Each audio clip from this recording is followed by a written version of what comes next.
Previously on the Lost Element. The Montague's voyage aboard the Glimmerwake began with a hearty stew from Chef Truck, and a safety briefing from the first mate Sánchez, who explained the ship's defenses and arcane ballista.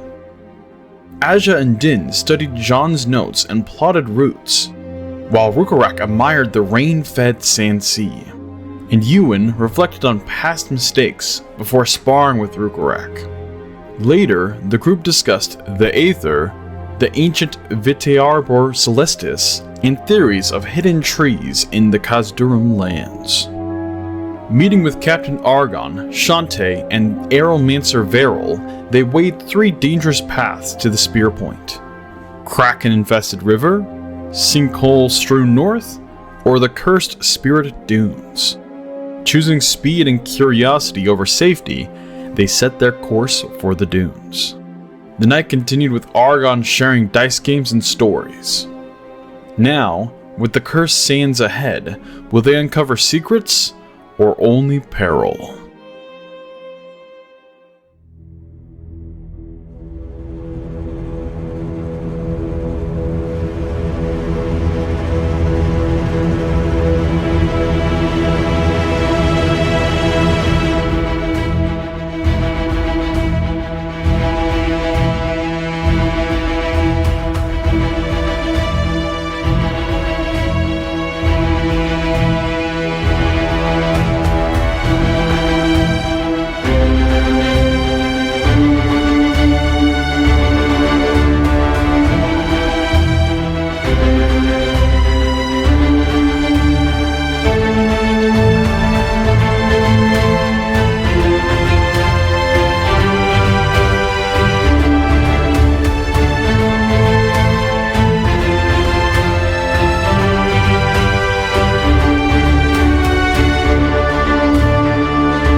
The Glimmerwake gives a sudden lurch before settling back into its graceful glide, cutting across the slick, rained dunes.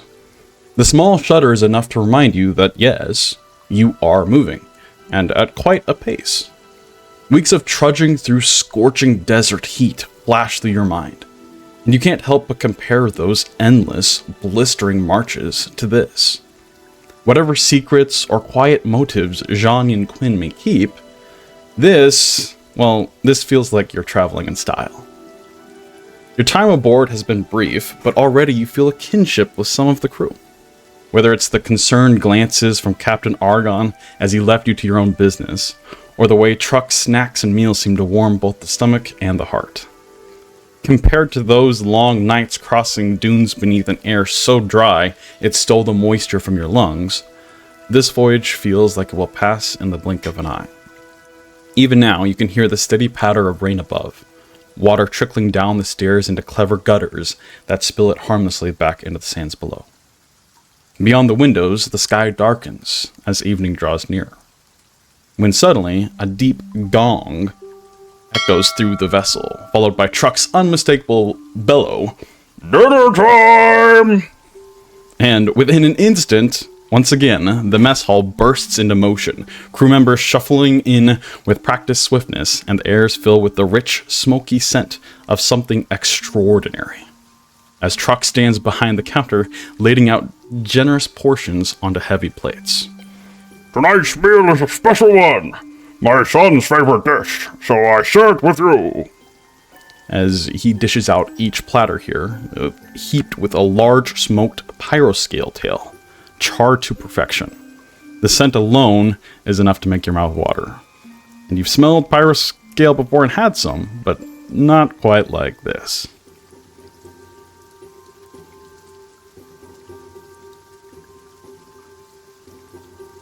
Oh, I did not think that food with this much spice could be this delicious. I'm maybe getting used to this southern food.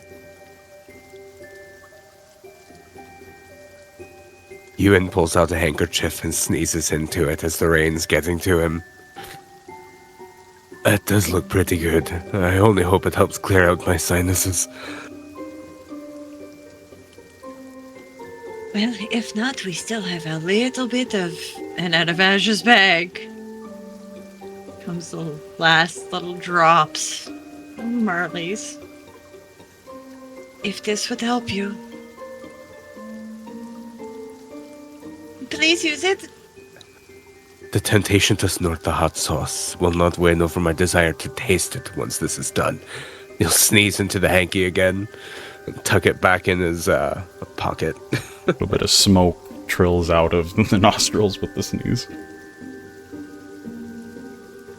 I remember what happened last time you had the sneezes, and she's cleaning up all of her papers and putting them away as she moves her plate in front of her. We didn't have a tent after that one. She kept eating. She starts eating. I still apologize for that. It's fine. At least this is not a wooden boat. If it was a wooden boat... Oh, wait. Maybe it is a wood... I don't know. It looks The boat different. is pretty much entirely made out of emberglass. Yeah, that's what I thought. So I think at least here we'll be fine. The three of us in the room with you might get a little warm, but I think we'll be fine.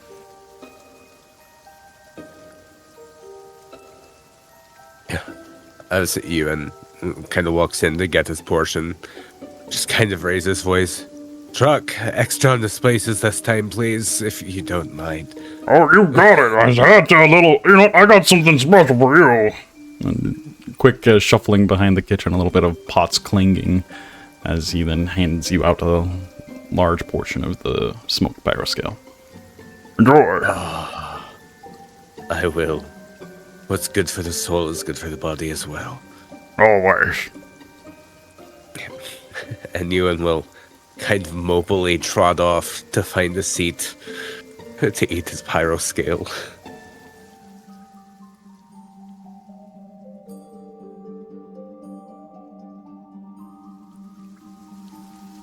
As you all... So, Go ahead. what are everyone's plans while we are waiting to get to this ghostly sands?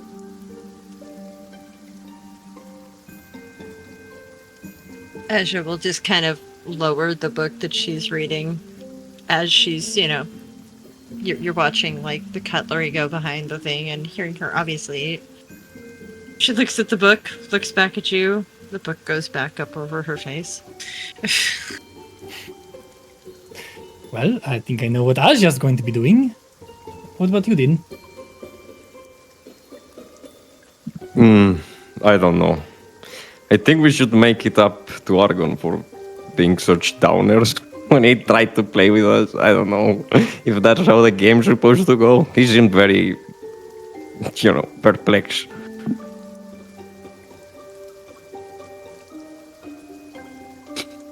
I would say maybe concerned. I think he had a bit of a concerned... Not concerned that's about the us, word. but concerned for us. Yeah. We did end up kind of trauma dumping on the poor man a little bit. It's by nature of his own game, and I don't know why he wasn't expecting something like that. We were only I guess we telling the look truth. way more colorful than we are, I guess.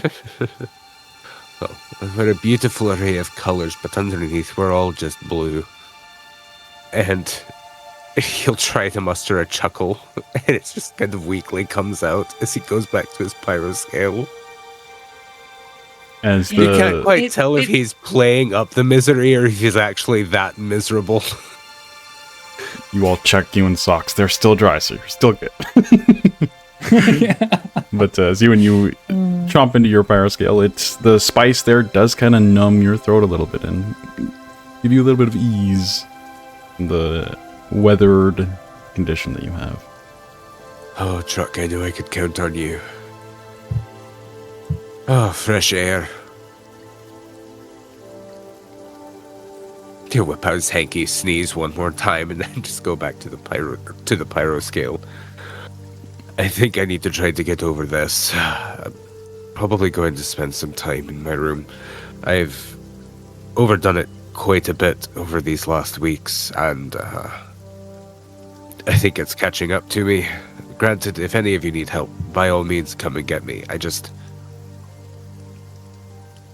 I have some things that I'm curious about and want to spend a bit of time meditating to see if I can get any answers.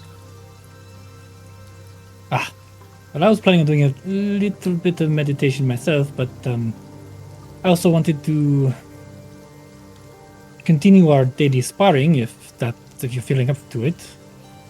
And I definitely want to get better at shooting was it a ballista on deck? Yes. Arcane ballista, I don't know. I would also like to join your sparring if you're up for a threesome. No, that would be excellent.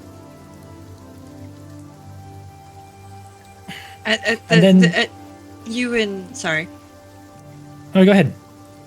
At Euan mentioning, I've overdone it and everything like that, the book again comes down, but this time the eyes are pointed towards Euan with that, he knows this look. He might not remember exactly where he got this look, but he knows this look, and it is a look of, you don't say, almost as if somebody told you a while ago to take it easy.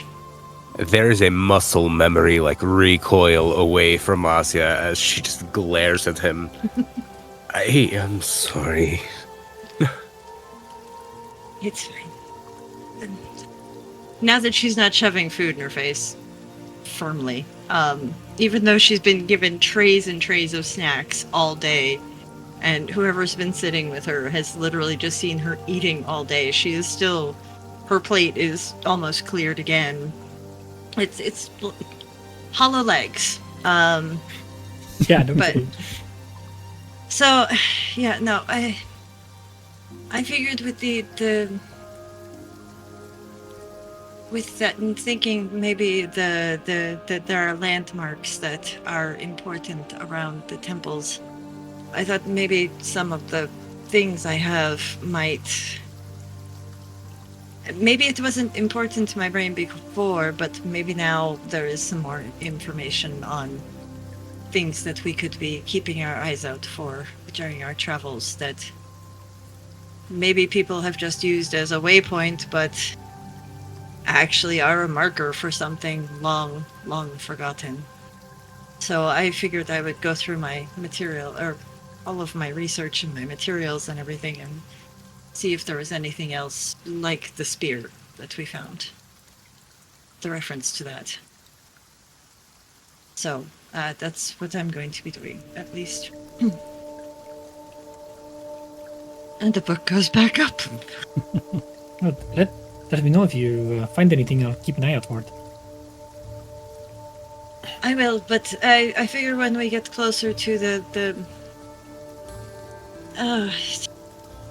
Plains of the Dead, Dunes of the Dead, the dead place we're getting to, I figured I would probably go to the front of the ship and keep my eyes open, seeing as one, I very much want to go there, but then it was kind of our idea to take the boat that way. I figured, one of us being, but also pretty decent at, being able to feel the opposite of life. So I figured, maybe work like a detection system or something like that. But that's not for another day, a few days. So until then, I figure I'll just keep out of the way of the people who know how to keep the ship going. And study my book. Let's have Euan and Den roll history checks for me. In regards to the Spirit Dunes. Oh, good. I'm great at those. Thank you. Nice. 30, 20? 3. So Euan, you haven't. This is the first time you're hearing of it. Den, however, you have heard of it, and it is even a little bit of a superstition within the Cartusic culture. And Cartus has never flown directly over this patch of land that is within the Sand Sea. From your knowledge, it's been there for centuries. Definitely longer than the Ember War. You don't know of its origins, but there's a superstition with it where travelers avoid it at pretty much all costs. Where people have said to go missing, and those that enter never come back. Kind of a similar, loosely like a Bermuda Triangle type superstition kind of revolves around it. So, I know that the city avoids it. Characters never flew directly over this place. And sailors also mark it as a dead zone in their maps. It's quite literally what it is. Everyone avoids it, and I don't know, I'm even curious that Argon put that as an option on the table, but I guess if someone can find out what lies there, it does. Also, are there mentions of this place in what Jan gave you, Asja? Only that there is...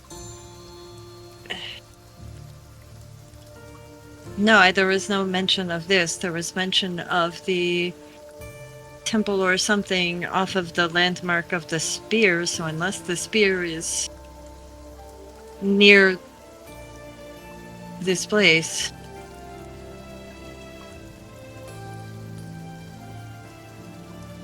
To me, it just... If you wanted to erase something from people's memories, then maybe there was something that you couldn't fully erase, but I don't know. It's just... Wouldn't you create an area that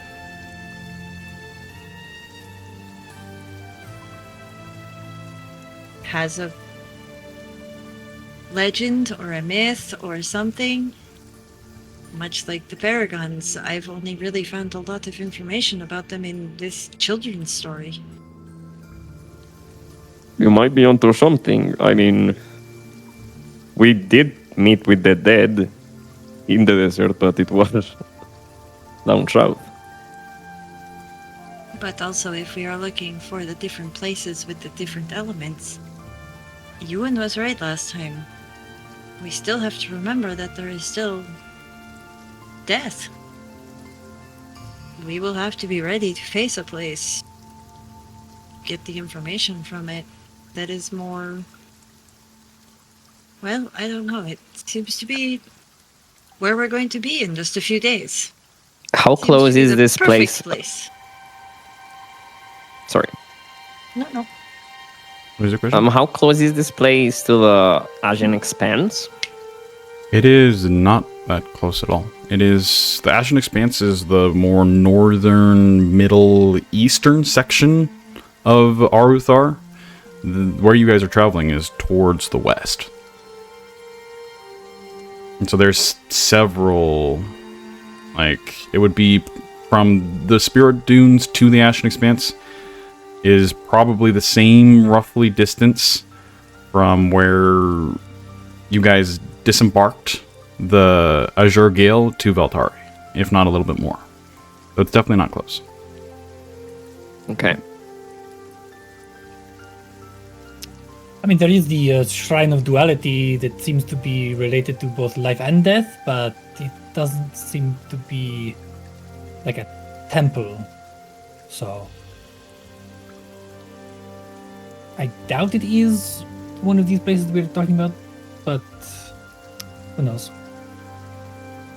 I'm curious to know how this place came to be. We don't have recollection or memory of a battle taking place nearby or nothing relating to the war. It's actually way older than that.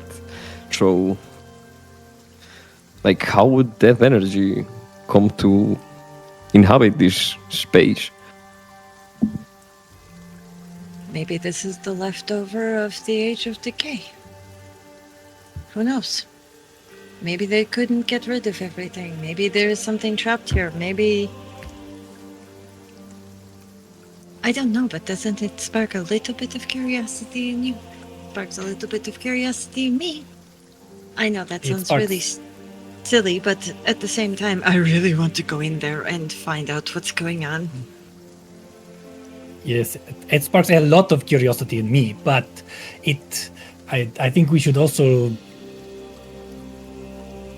keep our eyes wide open and be ready to hightail it out of there in case we meet something far beyond our capabilities. I think once we are in, I think we've committed, and I don't think that there is a turning around. Well, we should talk to Argon and ask him, is there a turnaround point? You know, or is this a once we're in, we're committed kind of deal? And if things get too bad before the turnaround point, we turn around, we take one of the other options. But, you know, we want to minimize. And she just kind of points around the mess hall and, you know, because their conversations been rather kind of just them and stuff like that. So she just kind of points around. With that, too, let's have everyone roll perception for me. As you do hear all the other crewmates, there's a good 8 to 10 other crew that you don't know personally yet, but just are lower deck hands that are conversing while eating as well. Oh, we're Hewitt is far too taken up with his cold. Ruka has a dirty 20. I think you have the wrong character sheets there selected, Karen. You by the way. do. You have the wrong. You have Carrick.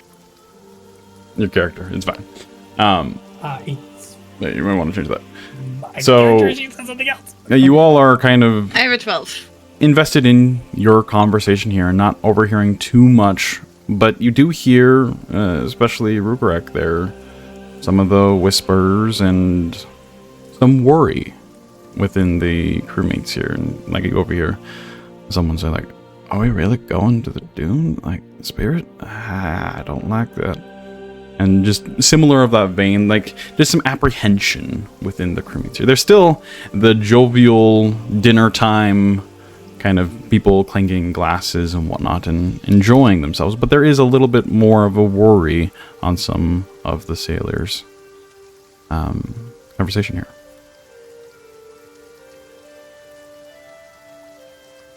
It's still going wrong. You might need to go into the table and change it.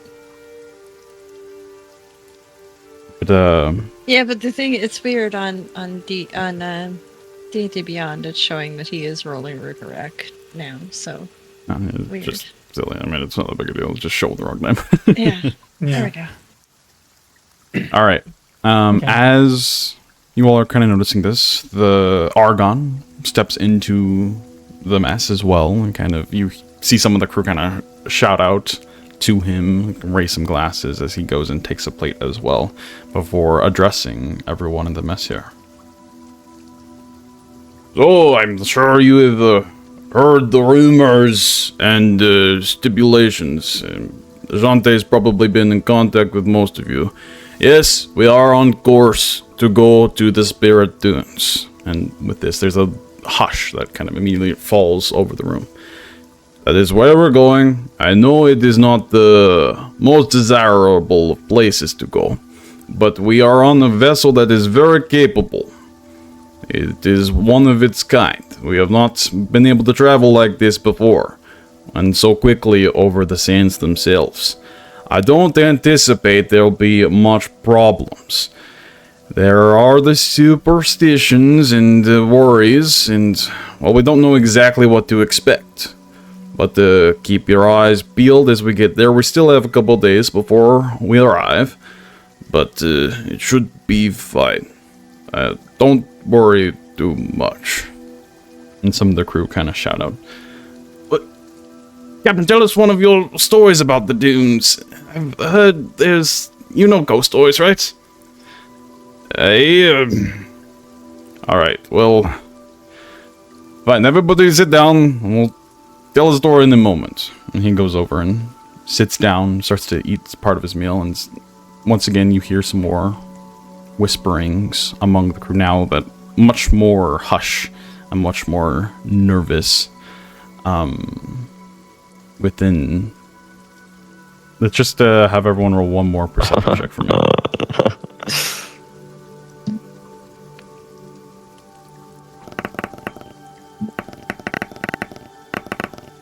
Ooh, one better this time. 13. 18 for Euan.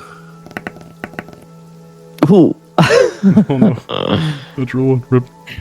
Yeah, Dean is distracted, like, getting his instrument ready. He's actually, like, changing the string of his crossbow so he can play. Okay. Yeah. I'm not Turning quite it into, paying like, more attention his there. lyre form. Yes. But the rest of you kind of hear out in the crowd, just mingled different tidbits that stand out, like, I heard you're not supposed to count the shapes. They're supposed to be, like, if you count them, the one's gone every time you recount. And then another voice. I heard you gotta cover reflections in the mirrors. They can, like, see into your soul. And then another one is like, we gotta make sure not to speak anyone's name. Names have importance there, I've heard. Just different superstitions that are kind of mingling throughout the sailors here.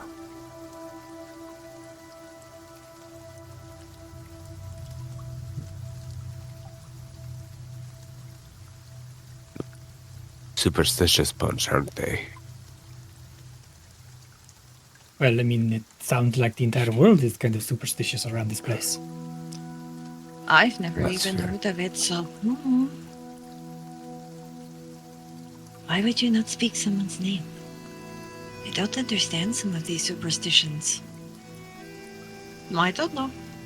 Names hold power. You don't think so, Asja? And she thinks for a moment. No, I guess so. No, I guess you're right. Yes. I think I'll be Mockingbird from a bit.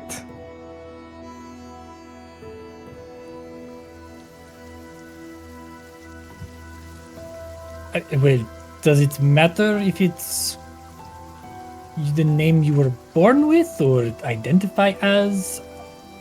I don't know what my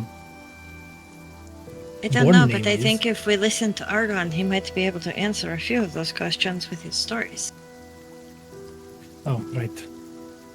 I don't know. I'm also curious about the whole reflection thing, but that's another day. Oh, too many questions. She lowers her book for the first time during the meal and kind of gets herself ready. And after Argon scarfs down his pyroscale, he kind of stands up again as the room falls hush once more, as he calls out to Truck. It is as good as ever. Thank you, Truck, for the wonderful meal. And everyone kind of claps along with that, but a little hesitantly, still curious as to what's about to happen. Oh yes, I don't... They say these stories are true, but what can we really believe? One that comes to my mind, though, is a story about a traveler. They say the Spirit Dunes weren't always a graveyard. Once, long ago, caravans crossed them under moonlight, led by a guide named Selvar. He was the best there was, never lost a soul in the shifting sands. But one Embervale night, a storm came faster than any had the right to, blotting out the stars. Selvar's caravan was caught in it, and none were seen again. Weeks later, another caravan swore they saw him, or at least what was left of him. He was still standing, walking the dunes, a lone figure in the distance, holding his lantern high. When they called out, the wind carried back their own voices, twisted and hollow. One of them followed the light, and the rest never saw him again. Now, the locals say if you see a lantern swinging in the dunes after dark, you do not follow it, Not unless you want Silvar to lead you where he's been walking for 100 years. In circles between the dunes and the other side. And if you ever hear your own voice calling you forward, well, that means he's already found you. But this is just a story. Lighten up, crew. And with that, everyone kind of takes a breath and chuckles a little hesitantly as they like clang their tankards and drink some ale and whatnot. Euan seems really engrossed for a few minutes and then kind of shakes it off and goes back to his meal, kind of unperturbed. Just that moment of, what if he's telling the truth?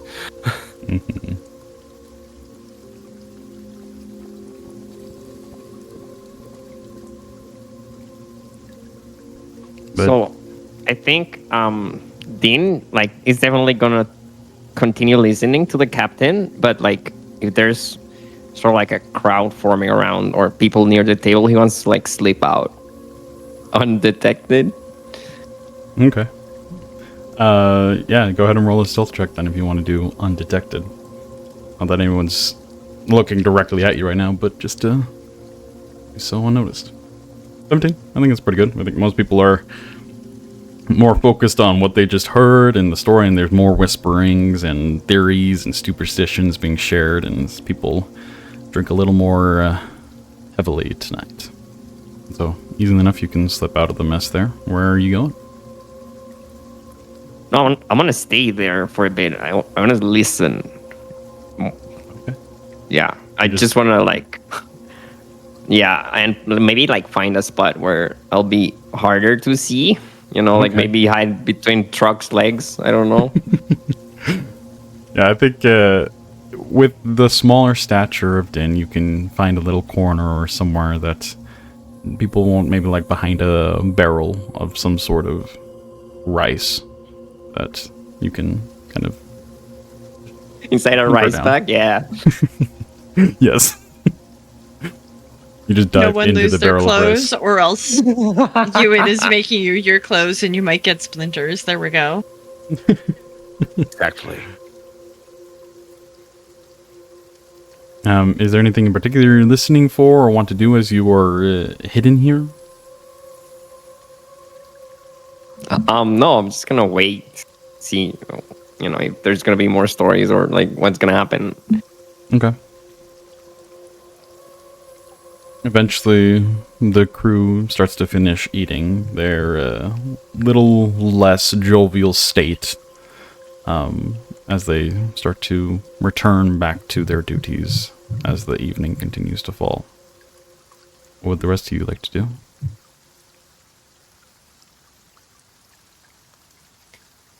Well, since Euan and Rhukkarrak have already sparred for the day, and that kind of stuff, he's gonna go back to the room and start his meditations. Okay.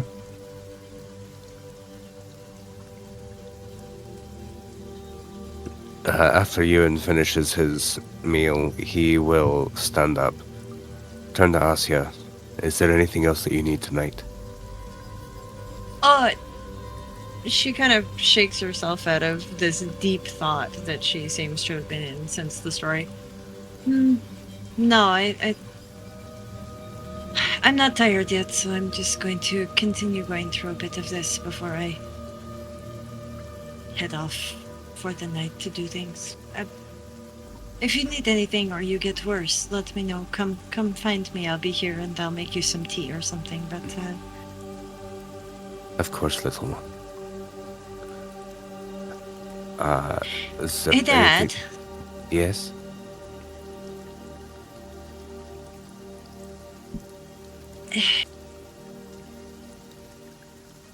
The way that Argon put it with the Selvar.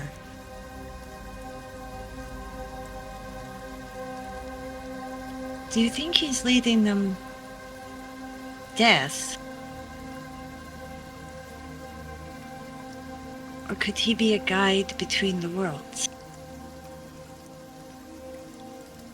You know what I mean? I know what Between you mean. Alamor and Lunor. the pass. Maybe he's more of a crossroads. Oftentimes these stories end up with sailors or warriors never returning again. Most people assume that to mean death, but who knows? It could be that they've been led between the veil, led to the spirit world. They could just be gone instead of dead.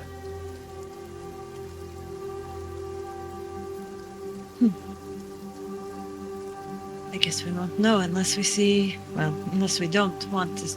We don't want to see a lantern, but if there is a lantern, I guess at that point we figure things out. Go to bed. If there get some is, sleep. I should be alright. Because the Quran's shown that it wants me alive, and it's not going to let something kill me that easily. Granted, it didn't let me get this cold, and he'll pull out his handkerchief, like, barely just in time to sneeze into it again. Oh, I'm so And sorry. she grabs her books and just kind of like protectively like throws herself on them just in case like something else comes out besides a sneeze. As a few one sparks single kind of bounce cinder, across yeah. the Yeah. hole there. Luckily, it's ember glass and wasn't affected at all. Right? He pulls his hand away, and there's just a small hole singed in his hanky. I should have figured. I'm going to Go go to lay bed. down now. Go to bed. And she'll just continue sitting there, kind of partially reading her books, but also partially pondering the story about Selvar, because to her it doesn't sound. Something has piqued her like, okay, this sounds kind of. She's not sure what, and neither is the player, but something, it's like, or kind of like, so I guess she'll sit there, but at the same time is kind of half-heartedly reading the book. She's gonna try and see if she remembers maybe reading a children's story about, maybe not Selvar the Deathbringer, but, or not even Selvar, but just a story about a guide, any guides of some sort and stuff like that. Even from back when she was really young, maybe she read some sort of story about guides. So she's going to start also just sitting there. She'll open another book, like another notebook, and just like her more personal notebook, and just try and recollect, not a specific one, but just try and recollect stories, myths, legends, anything she may Yeah. have heard about guides. Go ahead and just roll Of me a sorts. history check. Okay. Please, dice. I mean, this is one of my good ones. 19. 19's pretty good.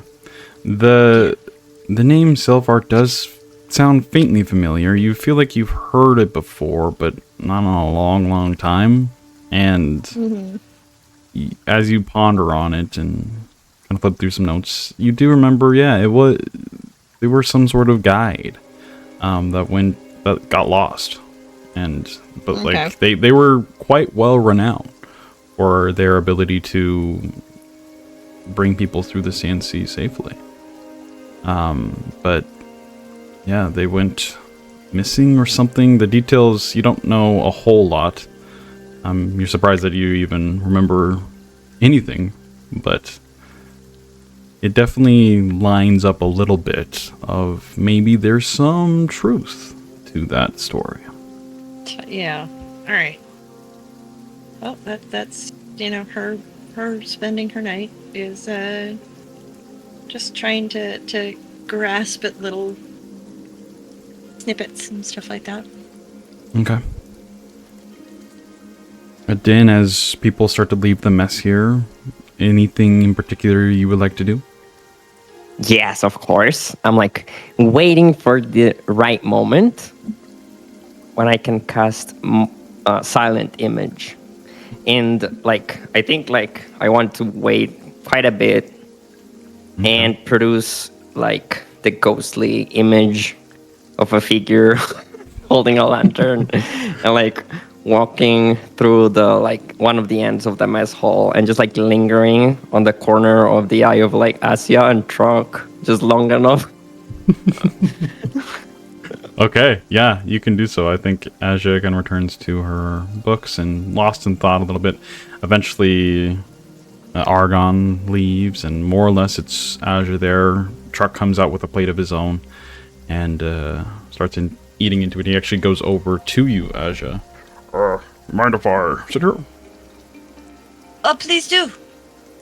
He She sits moves some of down her and papers. clinks the large plate on the table. How was the meal to your liking tonight? Oh, it was delicious. And as she catches some movement under the corner of her, she'll flick open, try and Wait. not have a wide-eyed, Did you just say that? wide. She'll. What Luna's name was? Argon! Captain! This is shortly after the captain kind of bursts through. Is everything all right? I think your story is coming to life! What do you We mean? both saw it. Figure with a lantern coming through the mess hall. I don't know. We both saw it. We were talking about the food and how delicious it was, and then suddenly, We're not came even through the close to the Spirit Dunes yet. We're still at least like 3 days out. Look, I know medicine and I know the brain very well, and I'm sorry, but we shared a hallucination. And while everybody right now in Soroka seems to be sharing a dream, or a non-dream, like I like to call it, I don't think that only 2 people are sharing a hallucination. Figure with a lantern walking through the mess hall. Shantae, get down there! She's actually kind of holding Truck's arm. Jante walks in. Oh, what is it? Make sure the crew is alert. I don't think we need to ring the bells yet, but there might be ghosts around. I don't think no, I've never seen this before. Keep an eye out. Very well, Captain. Alright, I'll go let them know. And they both leave. Yeah, and like as they leave, I'll cast minor illusion then from where I'm hiding, and I'll have it be like drug. Oh! Can you hear that? I think boy. he said my name. Please, spirits, I mean you no harm. If you want some food, I can make you something.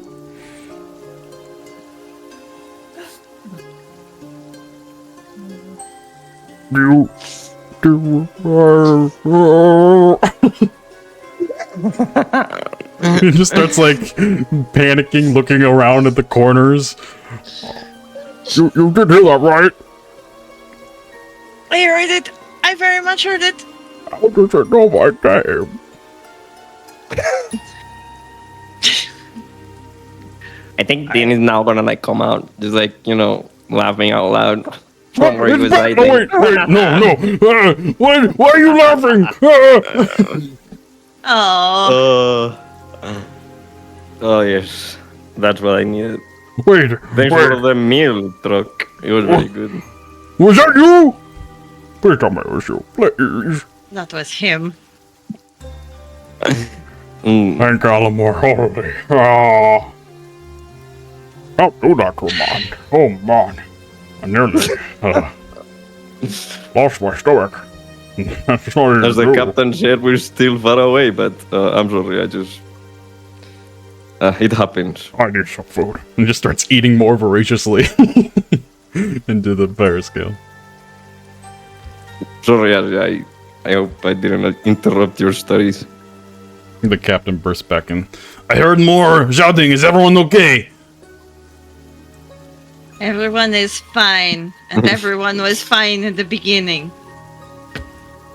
It was. I'm sorry. Walk back to the end of the table. To sit Oh, down. I see we have a jokester amongst us. Good one. I'd You're a good maybe story ask captain. you to refrain from maybe doing stuff though as we get closer because I don't think that story might not necessarily be true, but we'll want to keep our eyes peeled. The superstitions are Actually- very strong for a reason. Glad you all are gay though. Actually, Argon ate. After a little thinking, I don't think you're too far off. I don't know, I remember a story from when I was really, really young. Oh? Very similar to yours. Also about Selvar, a guide. Hey, I mean, Silvar was a very true part of the story. It was a legend when it Yes. comes to travelers. But even the part afterwards that I remember seems to line up with what... It wasn't the same as your story, but it seems to line up with... Well, it's I'm not saying that it's true, I'm just saying that, there's a lot of... I feel the best make-believe is always rooted in some sort of truth. Silvar did, by all accounts, get lost where we're going. I don't know about the other people finding and following and, well, being lost as well. But he was a legend. He traveled the Sanzi better than, well, anyone of recent history. There he had a way with the stars and the formations of rocks in the sand itself. But one day he did not return, nor did many people he led.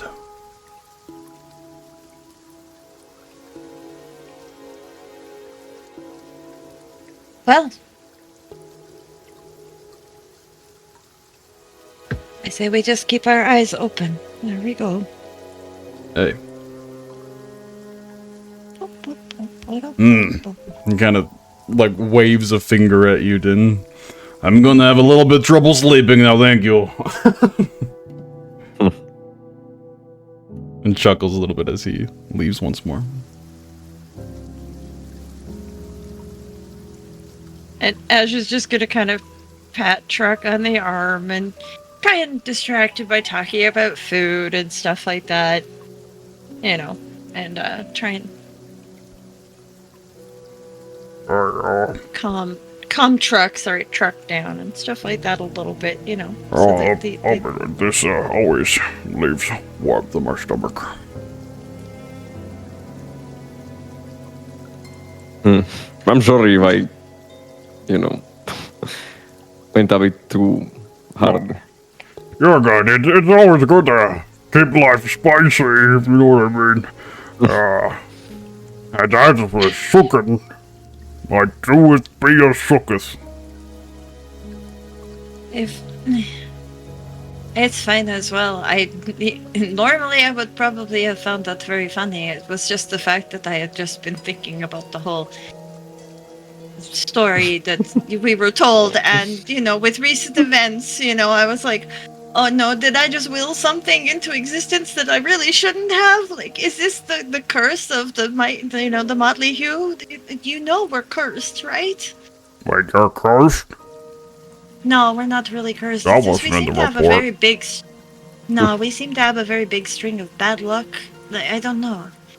I'm just hoping, Floringus, we don't have to ever talk to the council or anything like that. We seem to somehow always have to talk to council and then we get in trouble. And it's never our fault. Never! Too many people are jealous of us, and so they try and make sure that they have to eliminate, they get rid of us by doing, oh, it was their fault. But it wasn't our fault. It was their fault. We have proof. I'm not just talking. Well, yes, let's hope that string of bad luck will not be following us. You can only have so much bad luck, right? Before some good comes around. Oh, no, we seem to have really good luck when we're traveling, don't we, Din? We work really well together. Yeah, no. The one thing I will Yes. very much boast about the Motley Hue, when it comes to any sort of fighting or anything like that, we might be called the Motley Hue, but once we are all working together, we are the furthest thing from that. The four of us together, we have defeated things that we shouldn't have, but we have. We work very well together. So, my friend, Glad to hear. I promise you, you're going to be safe. Yeah, and to make up for, well, what I just showed you, if there's anything you want to see, anyone, and you can describe them to me, I can try. Make them walk the mess hall for you.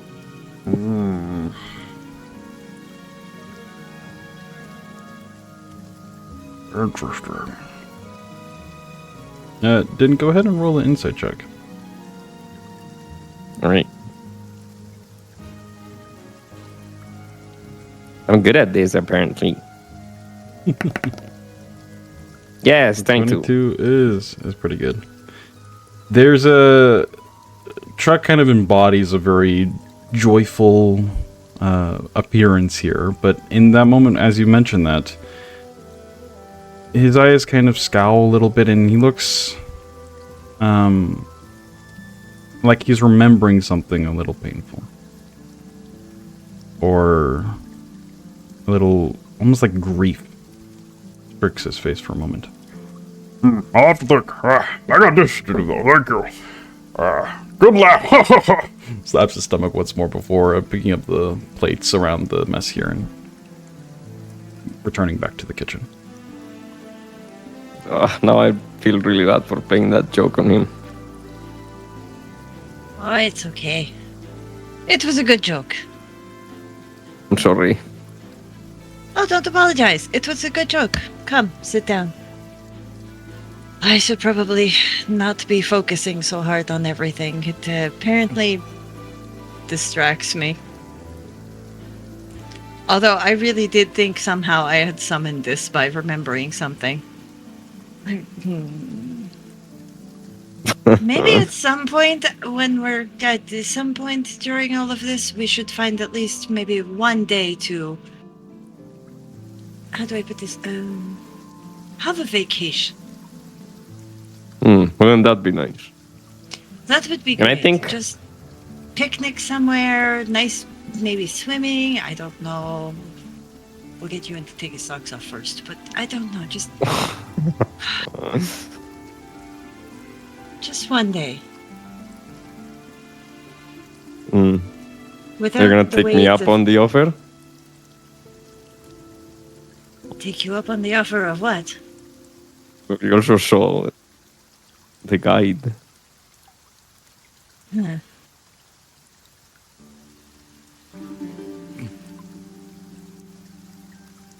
I don't know who I would pick. There's a few How people about someone I would- know? Someone from Elendor you would like to see? No.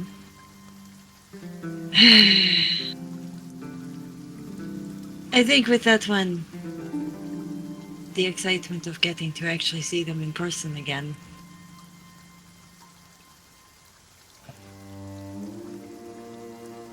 I think if I wanted to see somebody, it would be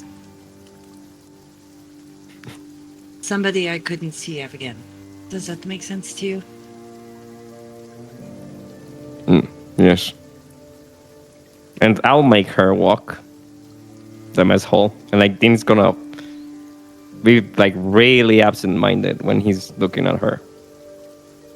You watch as a spectral form kind of apparates as this beautiful elven woman in warrior-esque attire begins to walk with a gentle sway down the mess hall.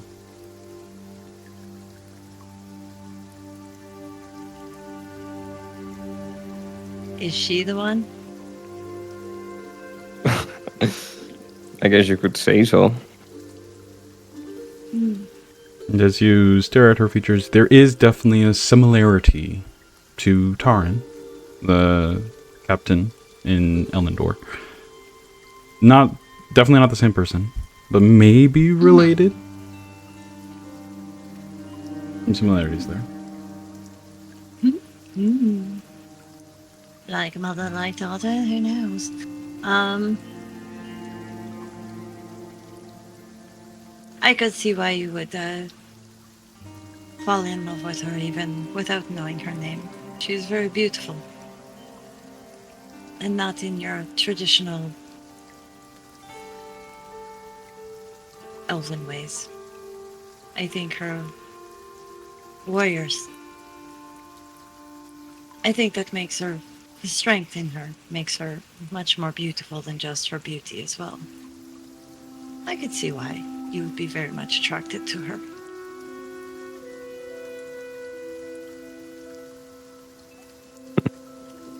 Yes. You're very beautiful yourself, Asja.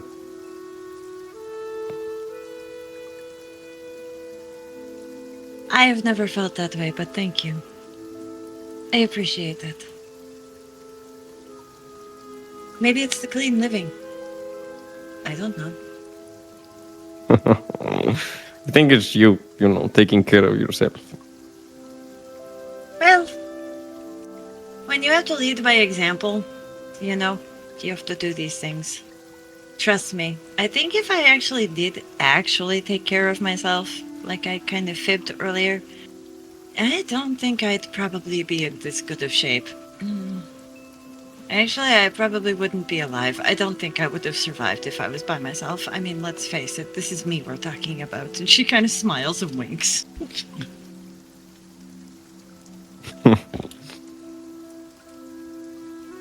With that, we'll transition over to the room there where Rhukkarrak departed a bit earlier. You came in. You have a moment to yourself here before Euan joins you in this little motley cabin, as I'm calling it. That you're able to sit down on a bed you've claimed and do a little bit of meditation. Go ahead and roll me your charisma check.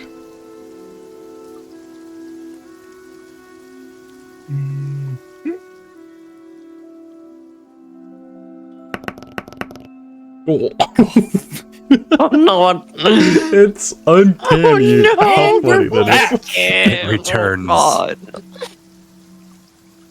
You spend some moments trying to envision what you briefly saw earlier, just that flash. That was something. And nothing comes to you. And that is just frustrating. And so your mind starts to race a little bit with that before not too long after Euan enters the room as well. Like, catches you off guard and you turn and see him entering.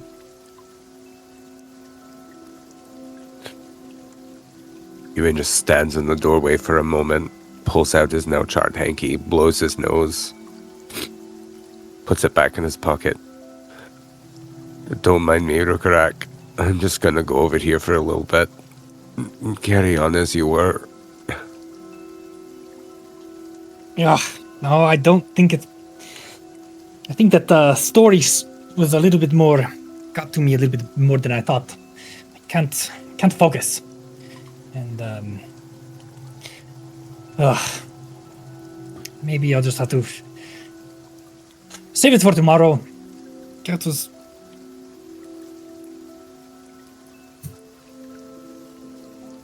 I'd like to imagine Euan being a little sick. How like humans would have like a little runny nose or something.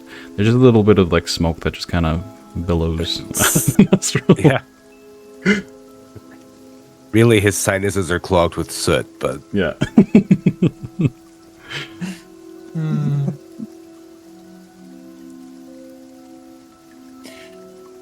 Well, I actually, if you're trying to get some rest, I think I'll leave you to it and just find something to busy myself until nighttime, and then go to bed myself. I'm sure the captain or the second in command would have something for me to do. Anyway, hope you're feeling better tomorrow. oh, you and me both.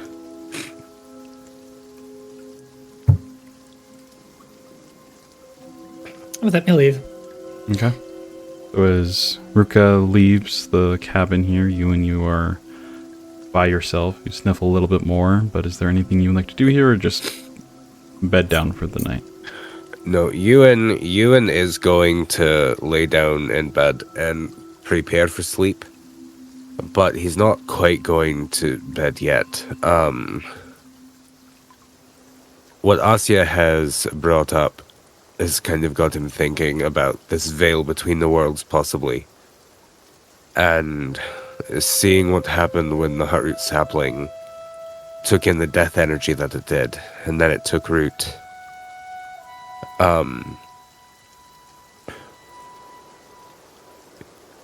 Euan is going to wonder if there are any ties between, like, death energy in the trees, death energy and him now that the tree is awoken, and especially with the effigy of the tree that surrounded Euan when Cordrin did his little ritual. Being that within the spirit world, he's trying to piece together if there's a connection of it all.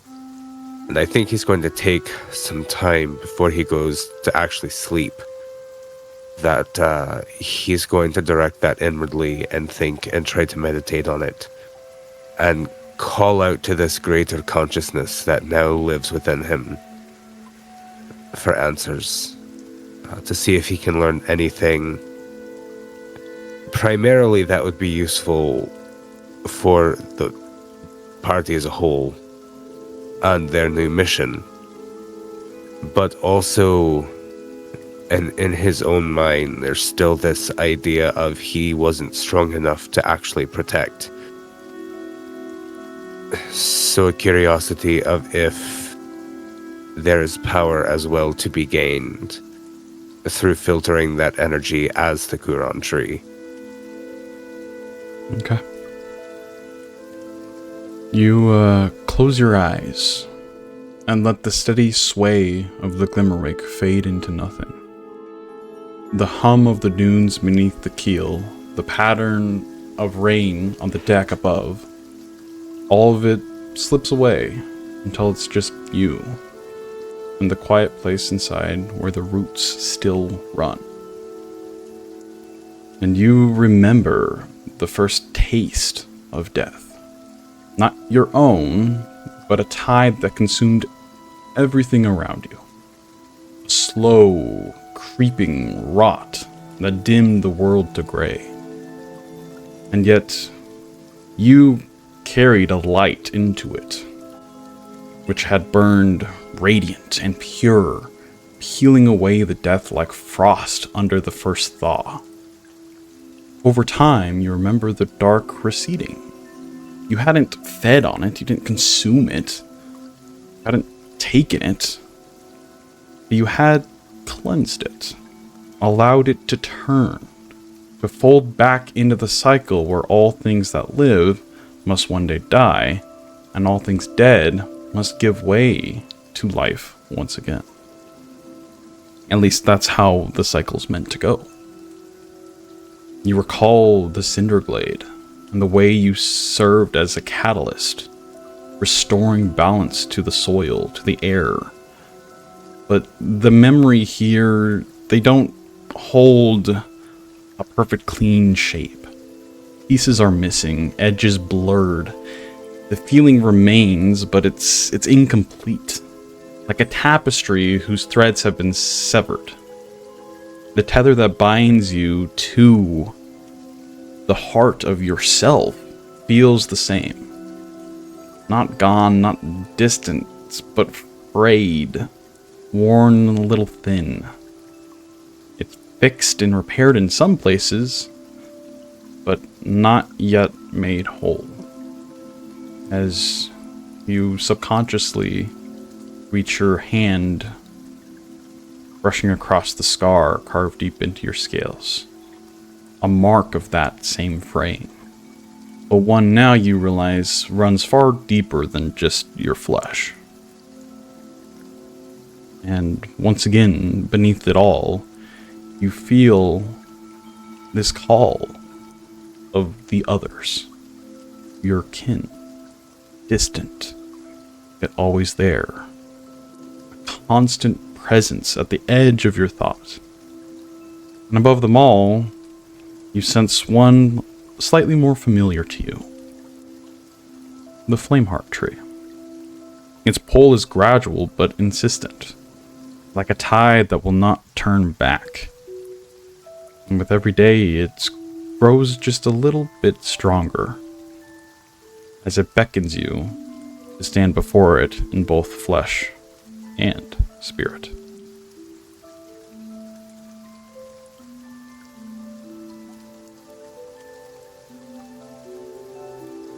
I think Euan will take a moment to kind of chew on that information and realization. Really think about it. And then will let himself drift off to sleep with a newfound conviction that he will get one of the answers that he seeks in Flirignas.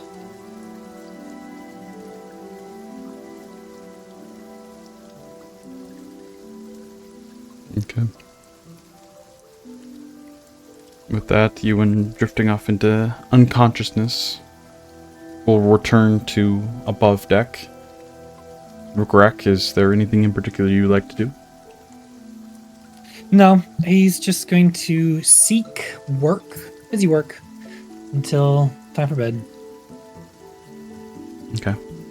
You head up and stare across the now pretty dark. You can't see too far off into the distance with how dark it's gotten, with the clouds consuming most of the sky still overhead.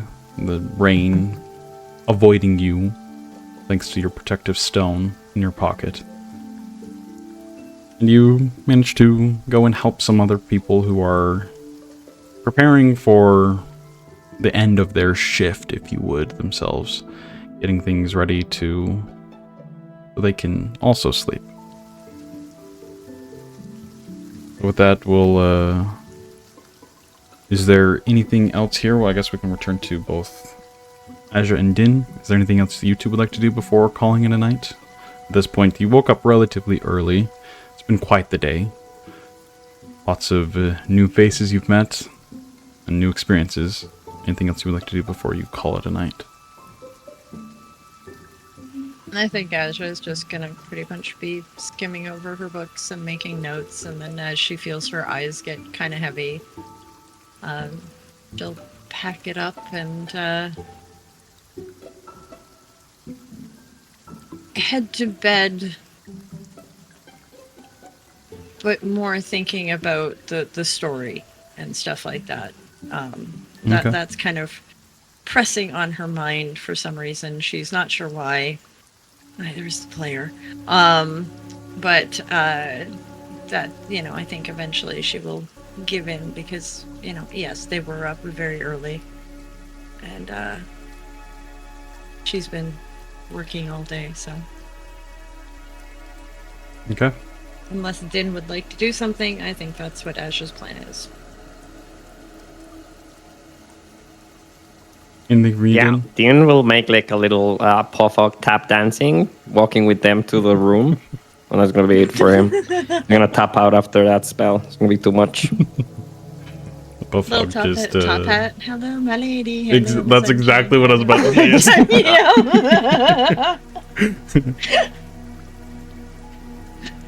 All right. Oh my gosh. As you all bed down for the evening, unconscious takes you as the gentle hum of the Glimmer Wake, with a bit of warmth that still is present down here in the hull, and the gentle sway of the ship as it goes, crests some dunes and then falls down the other side. It's quite relaxing, and the beds here are nothing phenomenal. It's definitely not the best accommodations that you've ever had.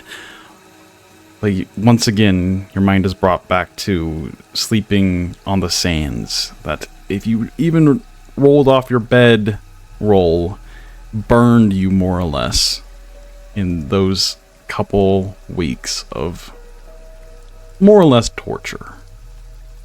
And you'll gladly take this travel rather than the other.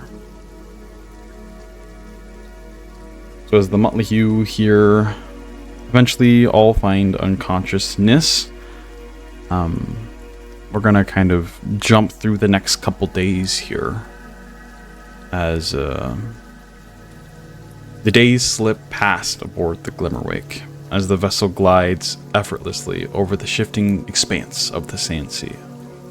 Its crystalline hull leaving shimmering trails in its wake. The world beyond the rails alternates between rolling dunes and glittering rain-slick flats, the horizon forever bending beneath the weight of the low clouds. You fill your hours with purpose, poring over maps, old notes, sparring on deck, lending a hand to the deckhands as they adjust sails and secure lines. At times you practice with the ship's artillery, feeling the arcane hum in your fingertips as bolts of flame thrum into the dunes.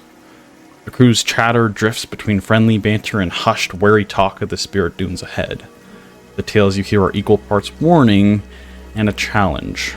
Ghostly shapes in the sand, whispers in the rain, entire caravans lost without a trace.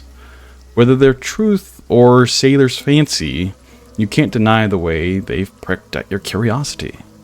Some share that curiosity, but others grow more tense with each passing league. Shantae among them, as she assures you often, though they're still in her tone, while it's our duty to get you where you need to go, I have a higher duty still, protecting this crew. I don't know what we'll see out there, but safety, their safety, all of our safety comes first. And she continues to remind you of that fact throughout the couple days, growing a little more nervous the closer you draw. But the journey itself remains mostly calm. Twice the bell rings its double toll, warning of distant threats, but with the Glimmerwake's speed, the boulettes and other predators remain a little more than dark shapes far behind. One time, a massive boulette surged close enough to force Argon into a sharp, heart-pounding maneuver, sending the ship tilting hard to one side before righting itself. But you were able to outpace it still, and the rush of adrenaline from that faded only after a hot meal from Truck. By the fourth day, the dunes ahead take on a strange cast. Their shape kind of warped by the distance and the darkening sky, and you know you're going to expect to reach the threshold of the Spirit Dunes within a couple hours, crossing into the so-called lands in the dead of night. And it's here that Argon gathers you all together, his voice low but steady.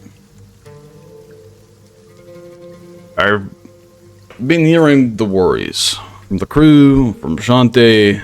The journey through the Spirit Dunes should take a day, maybe two, if nothing slows us. Now, I'll follow your lead and trust your skills with your prowesses in combat. But we are approaching night, so I give you two options. We can push through and start our journey into it in the middle of the night, or we can listen to Shantae and wait for daylight. Most probably would not rather meet the unknown in the dark.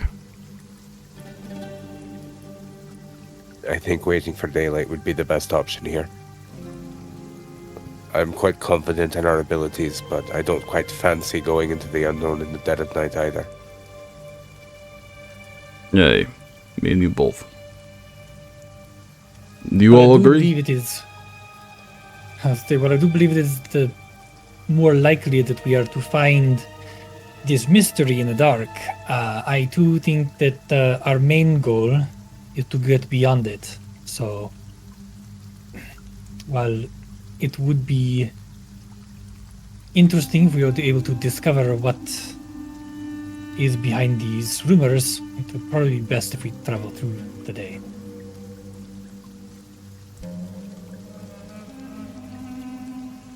I agree. Very well. We should stay the night here. I will inform the crew. We will make anchor and just, I'll get close, but still a few hours.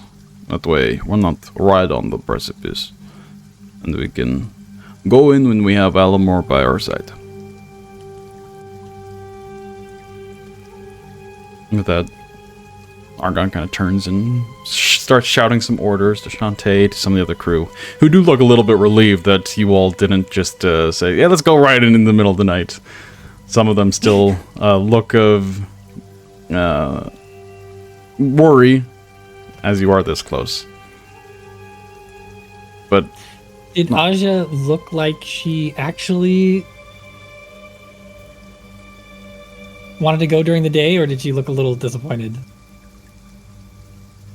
She didn't look disappointed, but she does look like she's thinking about something.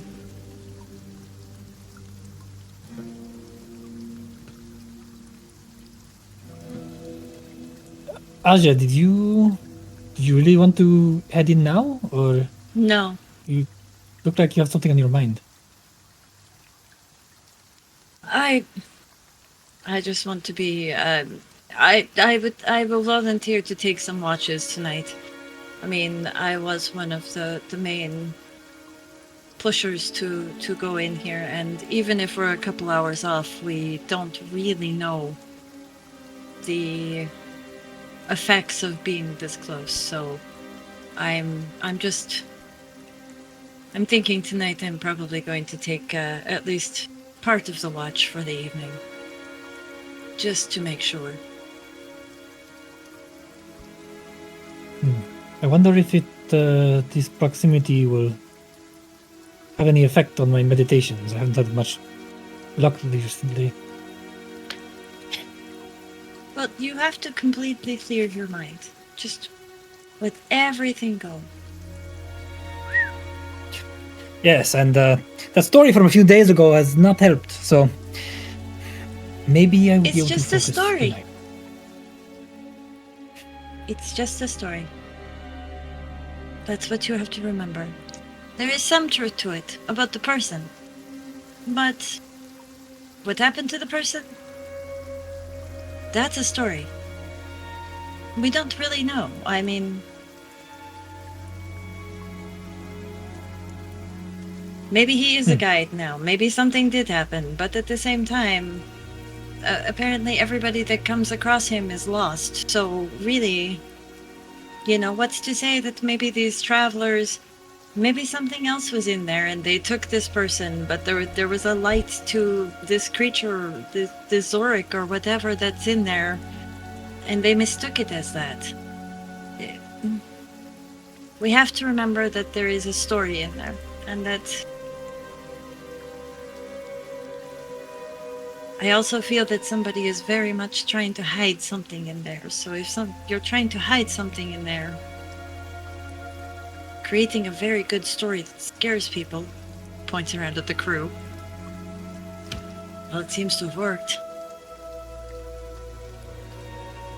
Well, I think I'm going to get a little bit of rest after my meditation so I can be ready to potentially spot this secret tomorrow.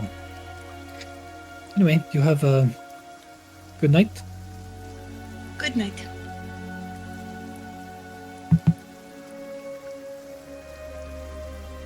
You'll head off to the room.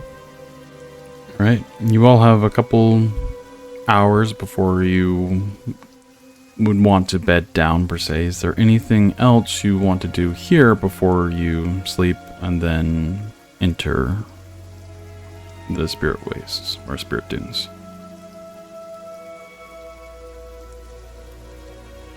Yes, actually. Euan would like to approach Den. Hey, you got a moment. Of course. What's on your mind? If anything, I'm just a bit worried about you. You've, About me? of course. You've seen a bit downtrodden for the last few days.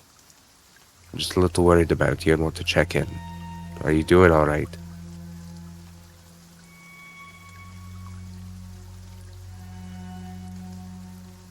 I am doing all right.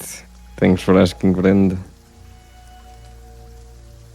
I have been thinking a lot about her, and if I see her again, I don't know if I'm gonna be able to. I know I'm in good hands, though.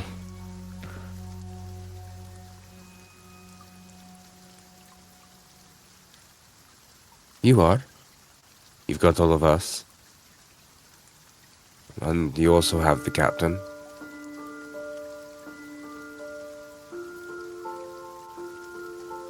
To be honest, there's something that my sister said that has been bugging me. I haven't said anything about it,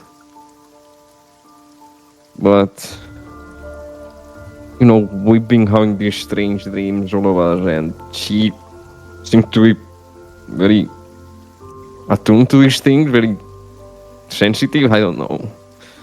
And she told me she saw Kulpalam. Perhaps she thinks he's in danger. That's all the more reason to find your brother then, isn't it? I'm honestly... I want to come with you to... Well, to Florignis. I want to see the city there. But I don't know if I can follow you north, Yuan. I need to find my brother. Euan will kind of sit down, whether it be on a stool or a bench or just something to get down a little bit closer to your level. You'll see him frown a little bit. I can't say I wouldn't rather have you by my side, brother. We make a good team, you and I. And I know that I can count on you to have my back. I can count on you to pick me up if Asja can't get to me, or if nobody else can. You are someone that I have grown greatly to rely on. And I will very deeply miss you if you choose to stay. But you also have to do what you think is best.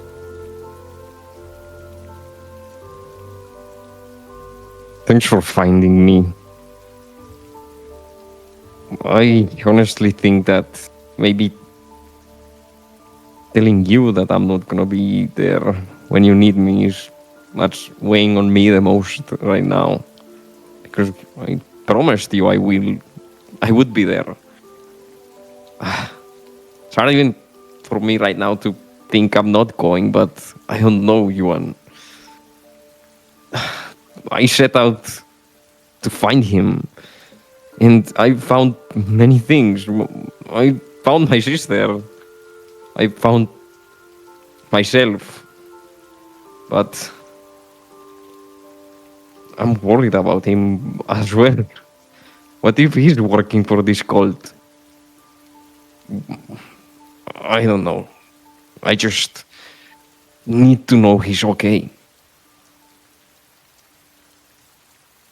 If he is working for this cult, I think you're one of the only people who could pull him back from the brink. And Euan will just kind of reach out and pick Din up and bring him over and put him in a hug. Careful not to crush him, but, you know, the giant dragon barbarian man. That's going to happen a little bit.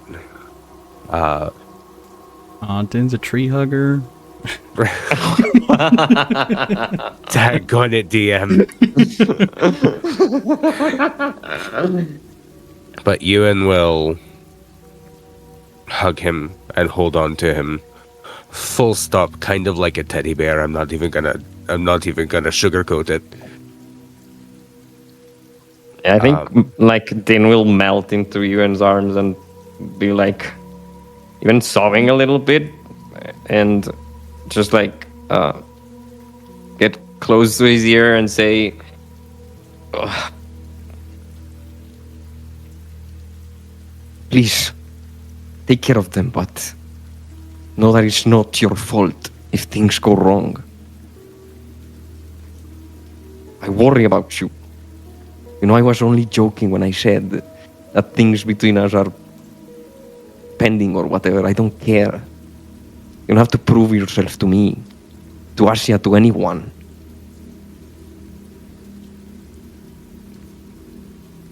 It's not to you that I feel I have to prove myself to. It's not to Asja. It's not to anyone except myself. Please don't be too hard on yourself, Juan. And I won't go anywhere. I'll be waiting for you back in Baltari. Promise me you'll make it back.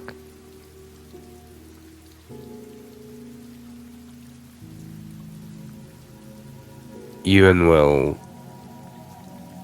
pull away from the hug a little bit.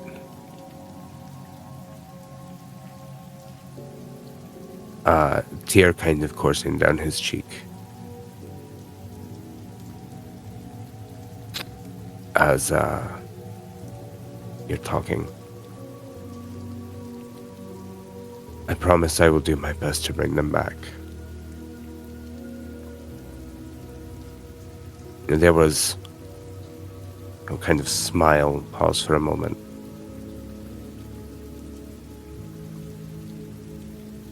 A man that I once loved very deeply that said the same thing to me. Not to blame myself when someone else falls. They are words I often forget, and I often need to hear. And I'm glad that you reminded me of them.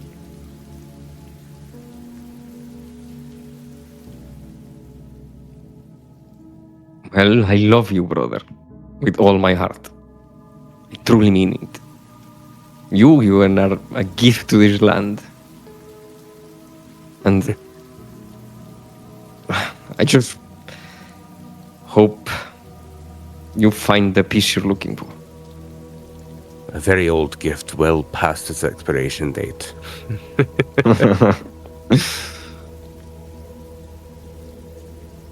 But I know that my peace will come one day, when the world is at peace as well.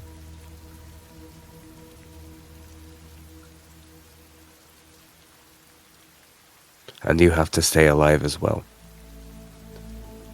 I'll do my best. Because you have to make sure they're safe when I'm gone.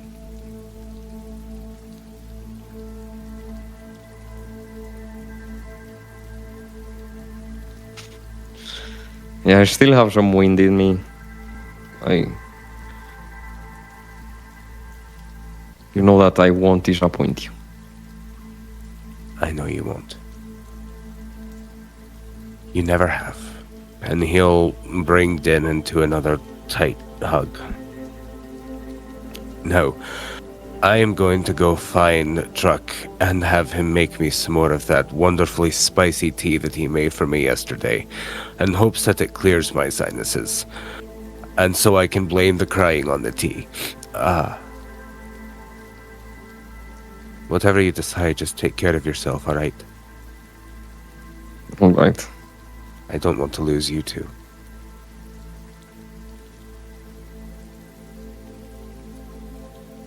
And Euan will put him down, kind of playfully tussle his hair a little bit, and then go look for Truck. Okay. Is there anything Asja or Rhukkarrak would like to do? Go ahead. Well, I'll let if Ruka wants to go first. I don't know. We'll get to Ruka in a minute. Sure. Go for it, Ruka. I mean, sure. Do it. Do it. It's not going to be anything new or exciting unless my dice rolls are better. Go ahead and If I roll manage with what to do. advantage over the last couple days as you've been meditating. Okay. But after he has done his usual meditating with his self-introspection and all that kind of stuff, he's actually going to... Well, I guess we can do the roll first, and then we can go into what he does afterwards. Okay. Charisma and advantage.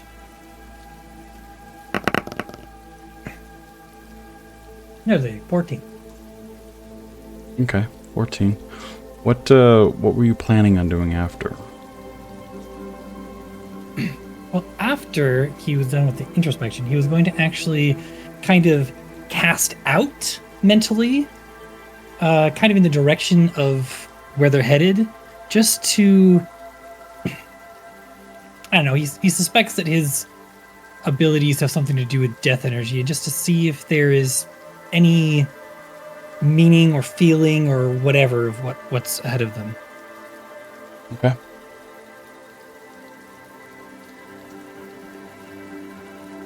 You sit and let the hum of the Glimmerwake fade to the edges of your awareness. Eyes closed. Darkness fills your mind. You take Asja's words to heart here. You have thoughts running around in your head, jostling, but you try your best to banish those and just not think. Let your mind be blank. Feeling out what you can, trying to see if there's anything out there or in there. Almost like letting silt sink into deep water until there is nothing. And in that nothing, you hear it. Your heartbeat. Slow. Steady. Then another rhythm joins it.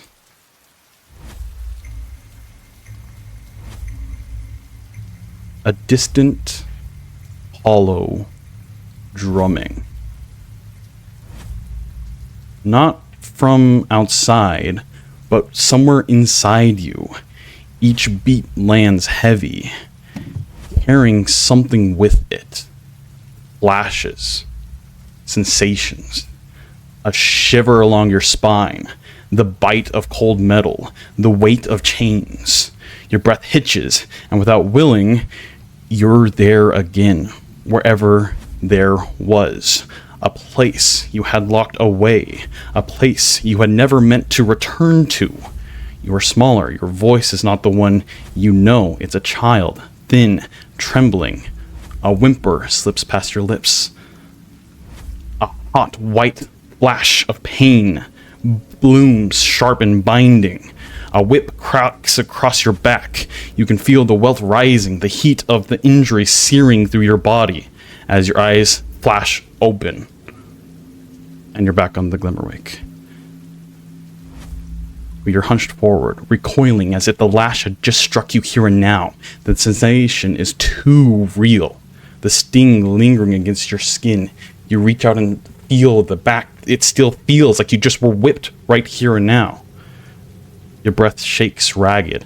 There's still the faintest edge of a whimper in your throat. These are not memories you fully understand, not memories you want to really understand. They were buried for a reason. So why now? Why here? As the drumming grows loud again. One heavy thrum that rattles your bones. And then bounce.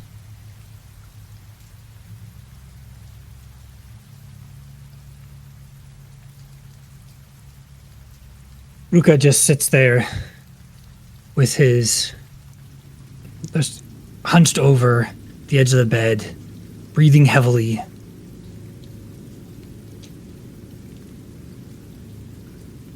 His mind is reeling, not sure what to think of these memories or this drumming. And he is trying to gain control of whatever this is. And as he is trying to hold back his panic, and he thinks again of Asja's message of clearing his mind. And even though his instincts are to reel away and go hide in a corner and forget everything,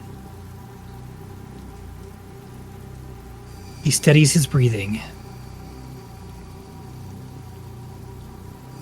He calmly embraces the feeling of the pain that was already fading on his back.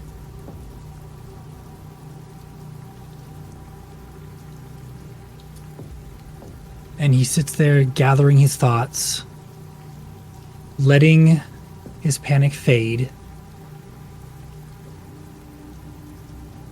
And his face morphs into that of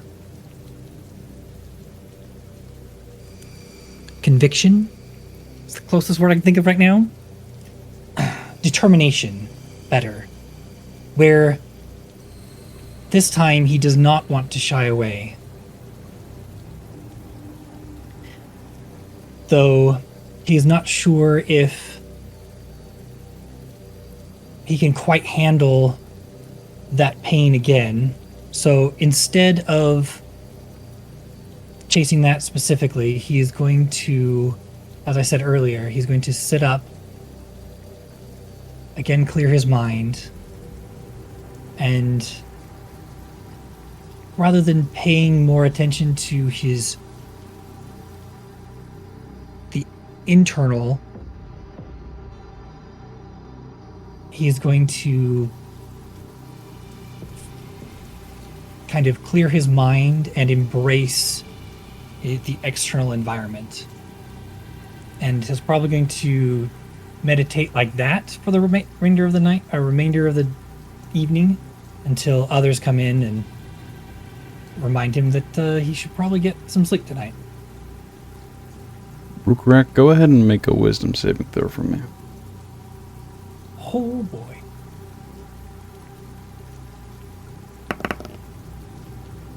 That was a 16. 16. Okay.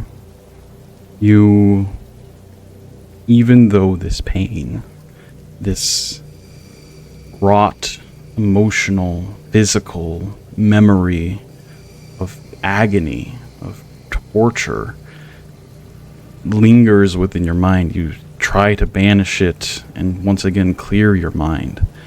You hear the thumps of the raindrops above you, just echoing through the chamber here. So quiet, so calming. You just take a deep breath in. You almost swear you can hear something amongst them. Something on the wind, maybe. You can't quite make it out. But there is something.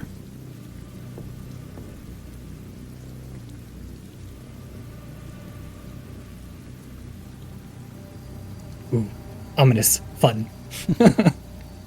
But yeah, that'll be basically all he does till the others come to join him to sleep. He'll Okay. also to bed. What would Asja like to do? Asja is going to, seeing that Ruka went off and Euan and Din are having their bromance. She's going to go to the very... Excuse me? Love you, bro. You Love you, have- bro. It's great. You're ruined. Yeah, I love it. Wow. Well done. But she's gonna go to the very front of the bow of the boat, I guess. Yep. And kind of having a moment of the darkness of night, surrounding them and stuff like that. She's going to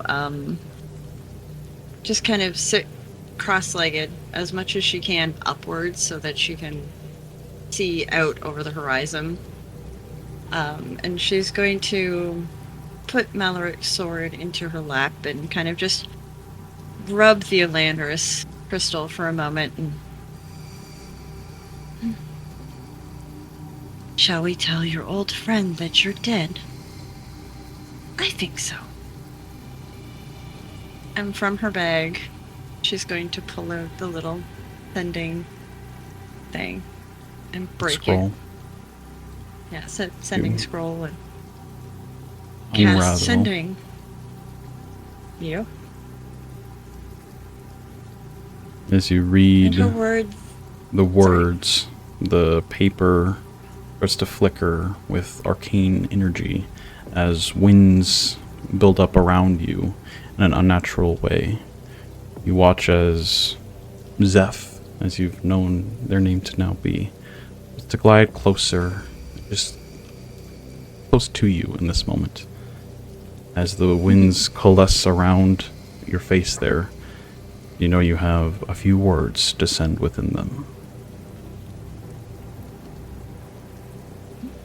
As she stares out in the horizon, Malric's dead. Aether's now my burden.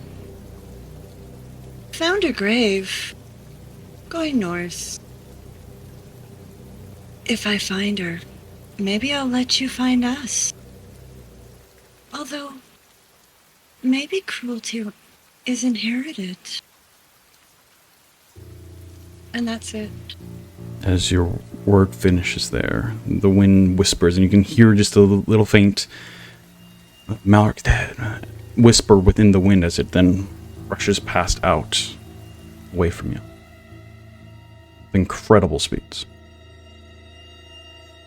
And you wait a moment, 2 moments. The large manta ray-like creature swoops lower to you, almost feeling some emotional state here. As it then swoops up higher as the wind returns, directly barreling towards you. And among its whispers, you hear,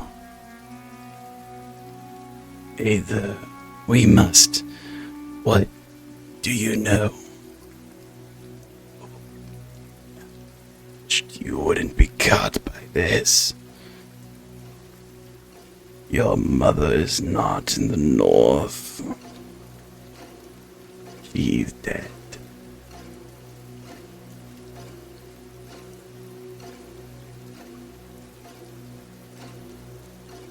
The wind's still.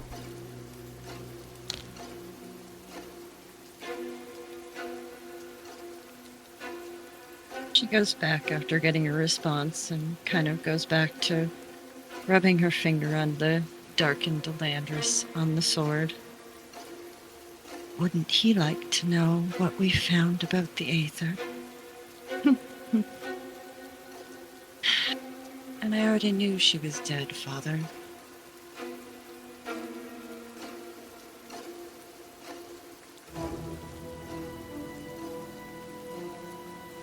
I really should hate him, shouldn't I?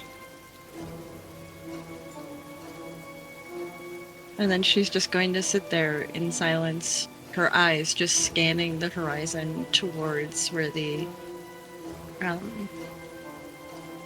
my god, why can't the player remember the dunes of Spirit dunes, no. yes.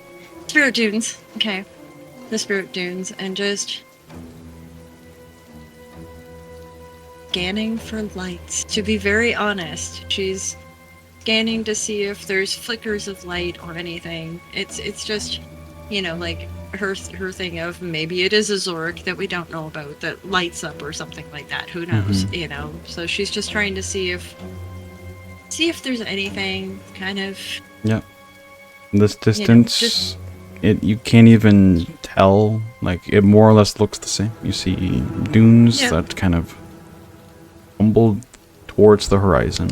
Some with water-filled shallow lakes and streams, but nothing out of the ordinary. As the Glimmerwake starts to come to a stall, getting close enough that they don't want to continue further as the darkness fully settles in for the evening.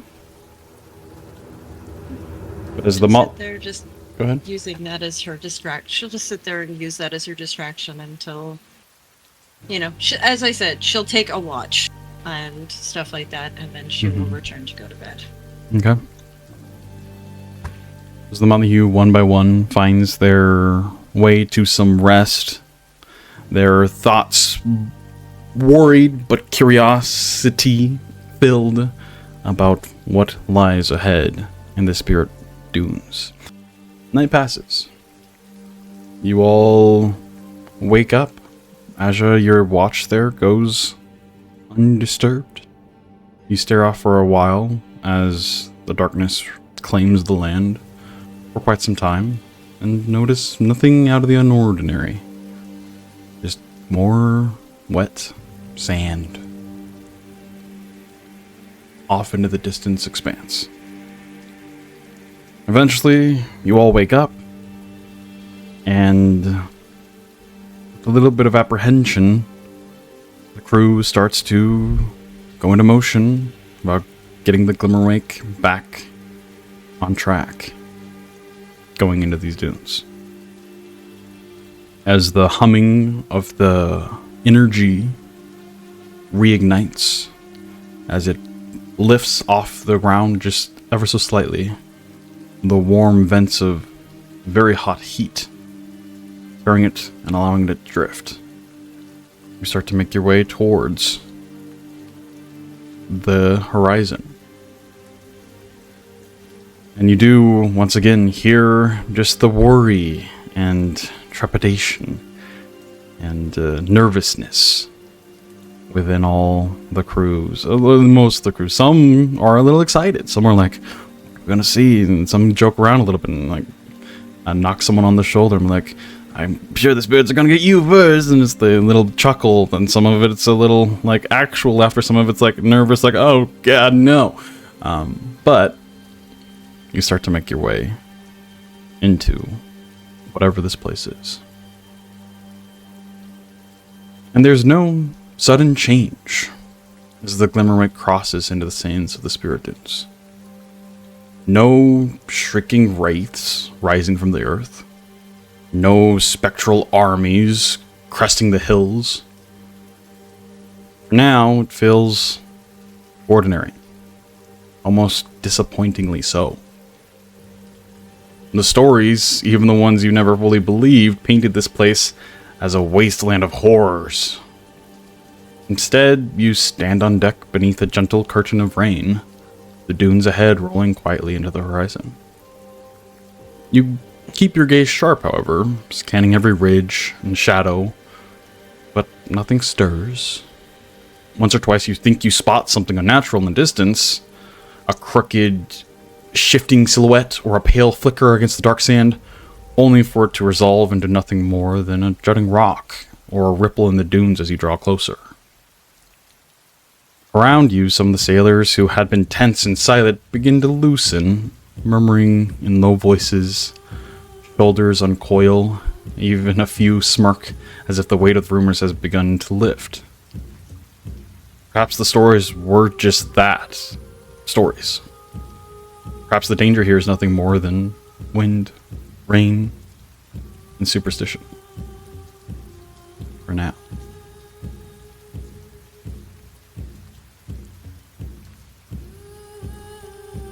Argon pipes up. Well, we've officially crossed the borders of where people say not to go.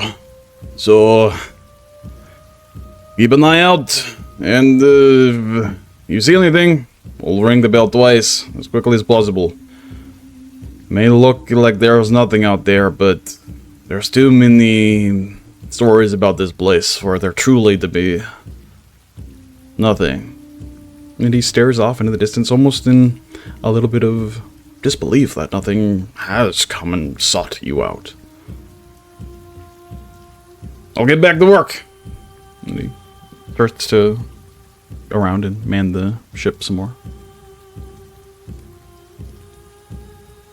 So Ruka, throughout their travels, is going to stay on high alert. Especially since he heard the whispering in the wind.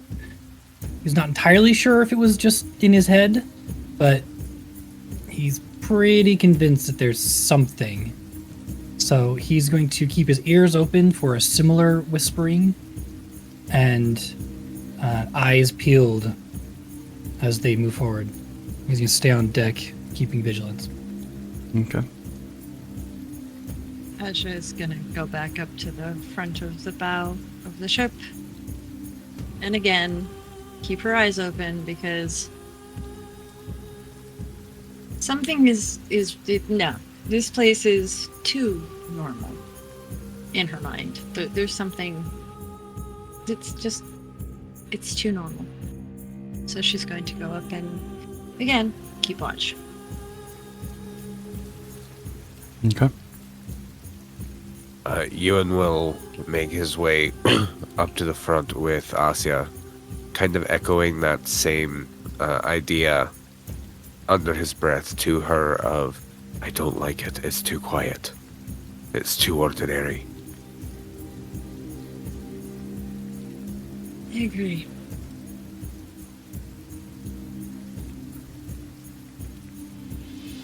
You don't make wild stories about lands that you shouldn't go to. No, they don't.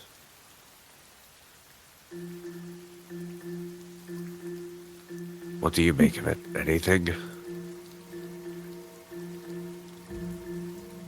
Maybe that the stories work too well and that it is just ordinary, but it is hiding something. Or, as we travel further in, and the day progresses, and we are not right at the cusp of Alamar taking over Lumar, maybe we will start to see more things. I don't know. Till then, I'll just keep my eyes open and vigilant.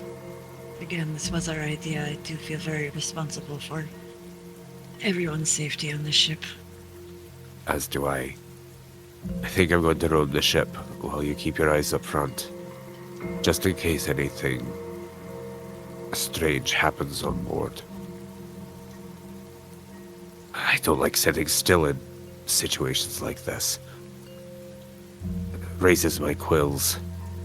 And if you turn to look at him, you'll see that the quills on the top of his head are, in fact, raising a little bit in alarm, as they tend to do. She just kind of nods and lets her eyes go to the horizon. Or, the horizon. And Euan will start prowling the ship. Almost that same predatorial way that he prowled around the cult member that we had interrogated. Mm-hmm. Just because of the apprehension in the air. Yep. You watch as Zeph, the manta-like creature, you've looked at it and, words. Kind of seen its patterns throughout the last couple of days here, and it usually just kind of glides above and around. Sometimes it goes higher into the sky and then lower. Right now it is a little closer to the Glimmerwake than it usually is, and it kind of stays a little closer, almost as it too feels something or a little nervous. And is there anything in particular you would like to do? No, just like stay near everyone else and try to just keep my eyes peeled for anything. I think like if we're gonna be there just like above deck and like nothing happens, like I don't know, after midday or so. What time is it, by the way? It's still relatively early in the morning. You can see the gentle Okay. light suffusing from Elamore in the horizon there. Probably an hour or two after like dawn. Okay, so for now, just like Din is going to, like walk around deck, not being too close to the edge of the ship, and just like Okay. trying to see anything out of the ordinary. I don't know. Let's get a group perception check going. Okay, can I guide myself for this? How do you do so? I'm gonna like take a moment to focus some of the light of the dawn on the like surface of the ship, like the glass surface, to like make it a bit of a spotlight for Din. So like reflects off the ship and you can see better, I guess. Okay. Yeah. Go ahead and roll with the d4. That was 11 for Euan. Yes. Wow. Okay. Glad Din was paying attention. I got a 7. I got a second natural one for the night for a total of 5. Jeez. Oh god, yeah, I got a 33. Nice. 33 is extraordinarily high. And so, for very certain, then you can see that there is nothing out of the ordinary. And about an hour goes by since the Glimmerwake first slipped into the Spirit Dunes. You almost start to think that the boundaries might have been not remembered correctly. It is hard to map places in Armthar, especially the Shifting Sand Sea. So you wonder if the navigator was off by a couple leagues and you haven't truly entered. You're not quite sure, but just that that doubt that you're actually in it rises up to the surface as steady rain hisses softly against the deck. The dunes ahead shift and roll as they always have. But Din, you're the first to see something a little out of the unordinary. There's, off in the distance, thin shafts jut from the wet sand, dozens of them, swaying gently in the breeze. At first they almost look like reeds of some sort. Nothing too unusual, but definitely a flora that you have not seen anywhere else here in the Sand Sea. And slowly, as you get closer, it's more obvious that they look like a water reed of some sort. But then you're the first to pick out that they have a subtle luminescence to them. A glow.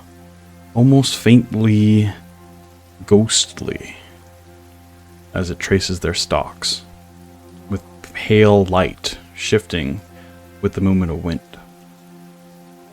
And within that, as you get a little closer, now only a couple 100 feet away from these, as you do, like they don't look dangerous by any means, but a gentle breeze comes through and ripples throughout these reeds quite heavily, making them shift. And from that, the wind catches and results in whispers that seem to echo from these reeds. And you don't know if they're just the wind whispering from the reeds, or if there's something more supernatural about it. But every once in a while, the wind once again blows a little stronger for just a moment, and the reeds ripple, and in its wake, more whispers. But no danger. No immediate threat. But with this, the crew definitely has returned back to being very quiet, very still, as they all eye each other and you all as they continue forward.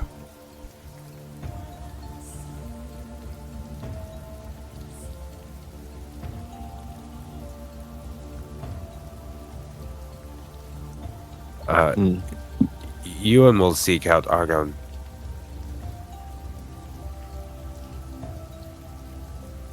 He'll turn to you. What do you make of all of this? I'm not sure. There is many unknowns about what lies here, and it's all, well, less apparent than I thought it might be. I was thinking we might see someone dead or something, but I figured we could have kept on ahead of it. We move quite quickly. This mystery, I don't like it. It's uncanny. The whole area just feels dead, truly dead. Not just empty, but Euan shakes. It gives me the heebie-jeebies. You and me both. I still feel this is the correct course of action, but I don't know what I expected, but it wasn't this.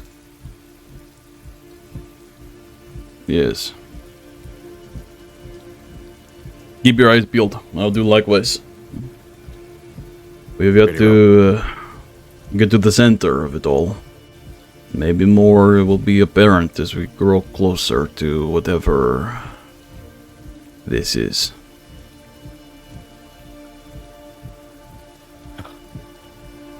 Hopefully these feelings are wrong and they're just that. The feelings and apprehension. Right. I'll go back on my rounds. And take care, Captain. Likewise. And you will go back to prowling the deck, just looking around at anything and everything. Yeah. And you watch As their... Lucas sees the source of these whispers was probably these reeds, he's going to visibly relax a little bit, but still keep an eye out.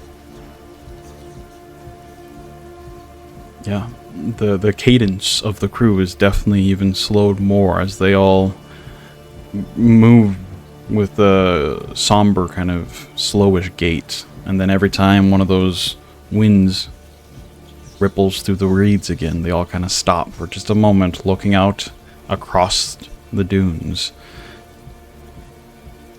before continuing, albeit slowly.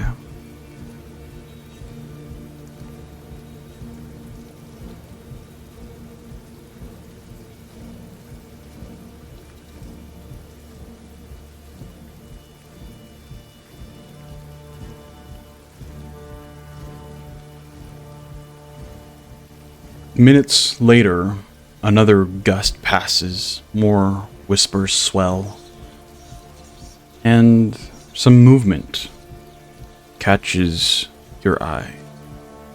Din is once again the first to pick it out, being the insane perception, not only the roll, but passively as well. Some faint shapes glide against the low clouds. At first, they're just distant specks. Some sort of flock carried in the wind. As one of the crew members kind of sees it as well and cries out, "Something spotted on the winds!" As the bell tolls twice, as everyone very quickly picks up their gait again to get ready if this is something dangerous, to be prepared.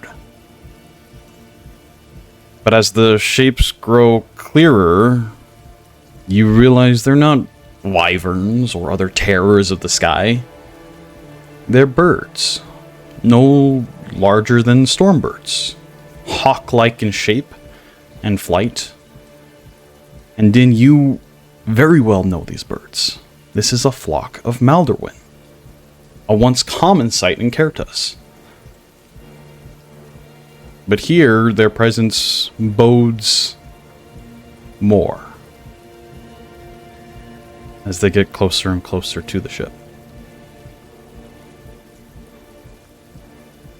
I think Dean would just like stand near the front of the ship and just like be at awe at the birds and point to them, but like not really be able to say anything. Argon kind of squints, looking up, the rain battering his face. What are they? One of the crewmates calls out. I don't know, just some small stormbirds? What are they doing? And there's a little bit of murmur that starts to accrue across the crew.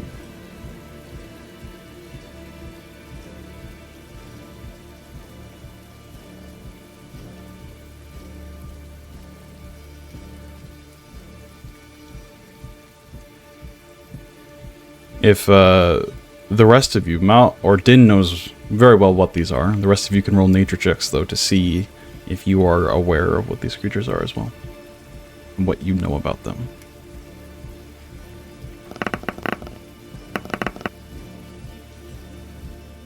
Not bad with a 14.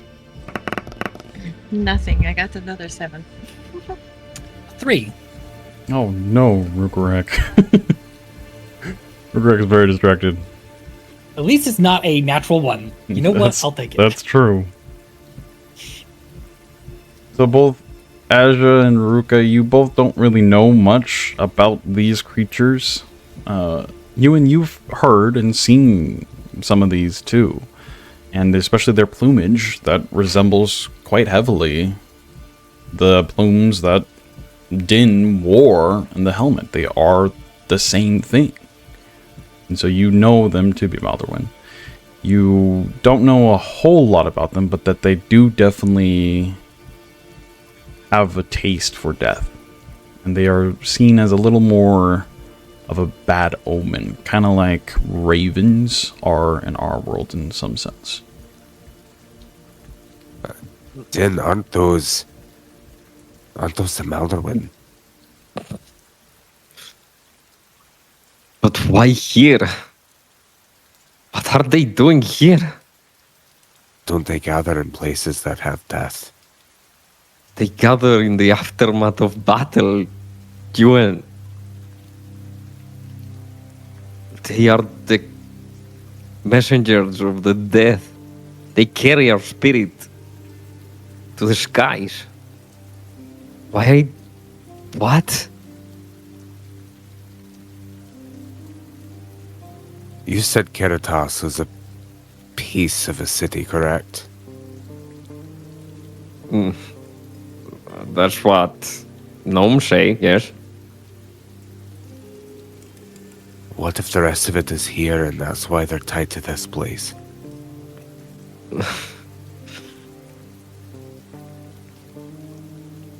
My people avoided this place for so long. Is this the answer? It could be. But why here? I don't know, Euan. Perhaps those reasonings have faded out of memory and just become myths and legends. And while the idea of don't go there, it's dangerous has stuck around, perhaps the reasons why have been truly lost.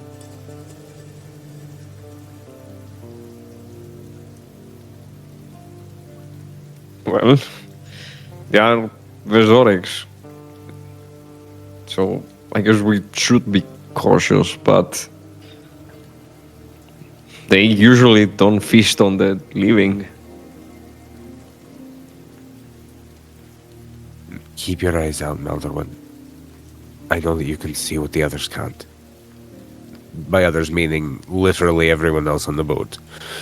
Right now. I'm going to go tell the captain. And Euan will go back over to Argon and just tell him that those birds are the Maldorwen. They're sacred to the people of Keratas, as they carry them to the afterlife. Out here, I can only see them as being a bad omen, as a truth that this area is plagued by death. I have heard of stories about them. I have not seen them before. From my knowledge, they have been missing from Arthur for quite some time. They were supposedly more apparent with the Ember War when, well, war was waged. I've heard, though, that they can almost, sense where death will be. Maybe that's just more superstition. Around this time, Yes. the Maldorwen start to... There's about 4 or 5 of them in this flock. It's not a huge cluster of them, but they are right about above the ship. As Zeph flies up to greet them, as she kind of just dances along the winds with them for just a moment. No hostility within their flight. Just kind of circling, staying above the ship before Zeph kind of returns back down, closer to Beryl once more. They definitely do not bode well. But yet again, not an immediate danger. No, but it raises my own questions about this area. What do we actually know? Not the ghost stories, not the tall tales.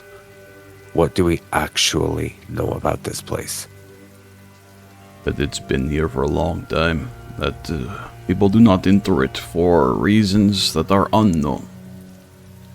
It is unadvisable to enter. I don't know much more than that. Truly, no.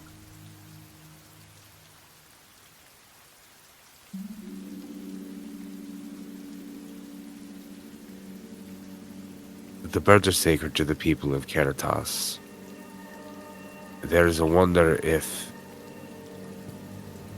perhaps more of the floating city could be here. Of course, the only connection I might have is the birds themselves, but from what I understand, the rest of the city was unknown.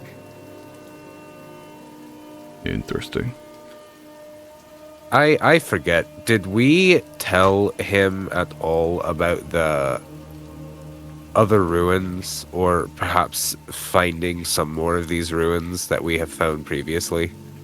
You didn't specifically tell, but Argon, through the couple days of conversation you had here and there, he was briefed quite heavily from Jean, most of the crew were, to who you are and why you're kind of what you're seeking out and whatnot. So he's not unaware to maybe places you have been. We need to keep our eyes peeled for anything that might look suspicious, not just the birds or the Zorix that may be here. Strange stones, strange statues, anything that looks out of the ordinary. I have a think hunch. you're right. Beryl just might stumble upon something that would be very interesting to stumble upon. That he goes and barks some orders with a kind of more hushed tone, not as bombastic as before, to some of the other crew who kind of nod and continue about looking as the glimmer continues to go. The Maldorwen overhead continuing to follow, keeping pace with it. I think, I want to hear, some of the notes that the reeds are making. And then I want to use my lyre to play, something similar with it. Okay. So as once again the wind kind of swells, more of these ghostly whispers the best of, well, to describe it, kind of pipe up. You pluck a couple of the strings to try to get the same notes, and you can do so. Go ahead and roll a performance check for me. Okay. Hopefully. Oh God. Okay. I think I'm gonna use like my tactical mind Okay. thingy to spend one of my what's the name? Second wind. Uses 10 on top. yes, because I need it. Okay. Oh God. Okay. So 12 total. Yeah. Okay.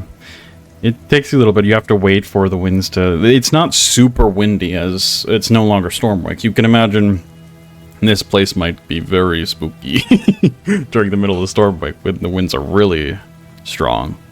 You wait a little bit before just a gentle breeze once more picks up through the reeds there. And you pluck a few, and you get some cadence and some resemblance of the whispers. Not exactly the same. It's weird. The whispers are definitely feel a little more supernatural than just wind blowing through reeds. But as you do so, there's no immediate response. You take a moment, look back up towards the Maldorwen, and are continuing to just not necessarily circle like vultures, but stay in pace, just stay above and roughly near the back of the ship there. Okay, and then I'm gonna go towards the captain. Okay.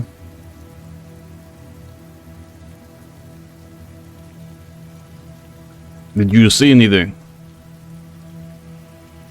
Nothing else to report, but please ask the crew not to harm the Maldorwen. Hey, they don't look to be hostile, but I'll give the word out, and only to strike if they strike first. If they do start to attack us, though, I'm not going to stay for hand. If they become aggressive, let me deal with it. Please. Go ahead and make a persuasion check.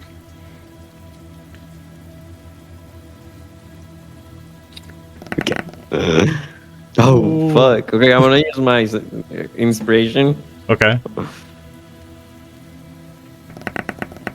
Oh, yeah! There you go.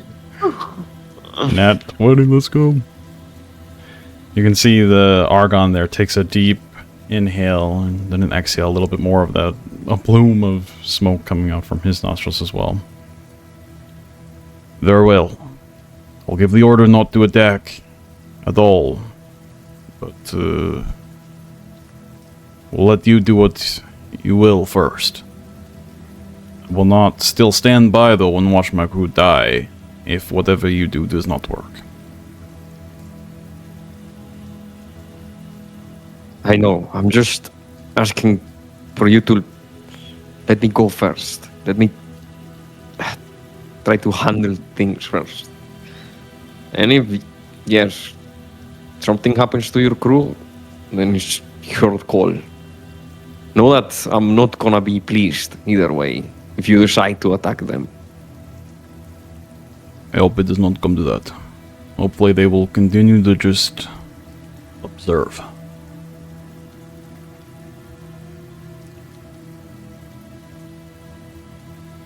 As Din, you glance back up to the Maldorwen there, flying overhead, and their plumes a little bit dimmed in color from the clouds above, not as vibrant as if it was a bright sunny day.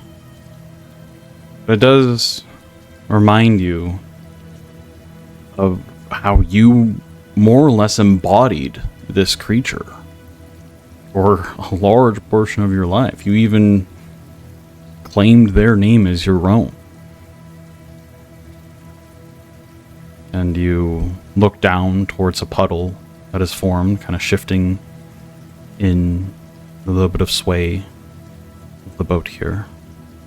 You see your face, your unhelmeted face. You kind of reach up and have your hands go through your hair, feeling the absence even more now than you have in the last few days. And you almost can picture the plumes that you adorned staring back at you in the reflection there. Just right across near your hair, right next to the void of a face that is staring back at you. Suddenly, first you move, you ripple the puddle, and you look back and there's nothing. But there was something.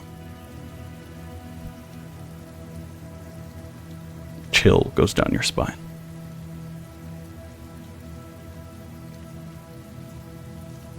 What is it? Are you okay?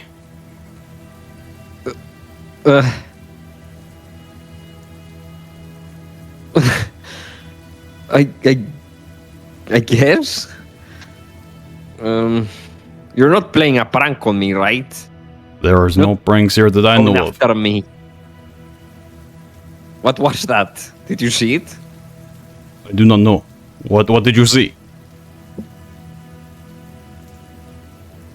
A face? But not a face. Kind of holds a hand up. Do we need to alert everyone? What is going on? It's not the birds. It's something else.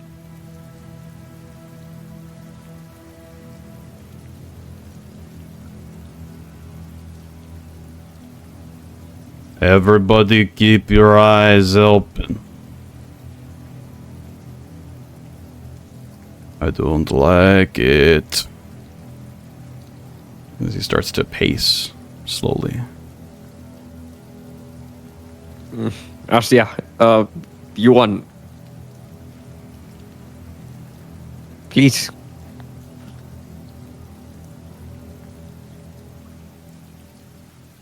Danny's gonna gather Asja and Euan, and I'm gonna cast Aid at 3rd level Okay. on the 3 of us. Go ahead and read the description of that spell for me. Yes, so choose up to 3 creatures within range. Each target's HP point maximum and current hit points increase by 5 for the duration, but since it's at level 3, it's gonna be 10. Okay. Nice. Yeah. Thank you. So Danny's like, I mean, if you allow me, I think like channeling the energy of the Maldorwen flying above them, just like, I don't know, like grasping at the life energy that they possess as Zorix, even though they're scavenger birds, and also like channeling the light of Alamor on their plumage, and yeah, casting his spell. Okay. And that's targeting Euan, Asja, and Din. Yeah. Yes. Okay. You do so as the 3 of you feel that empowering of just a bit of cushion to your life force.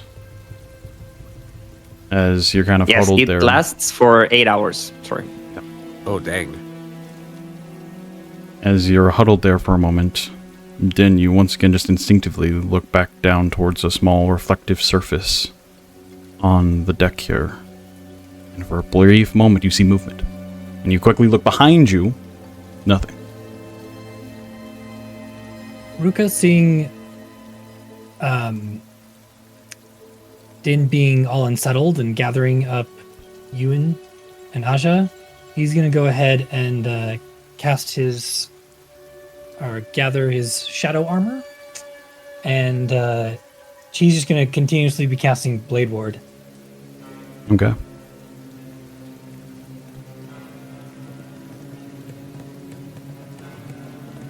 What did you see, Maldorwen? What happened? There is something here. A presence. It's following me.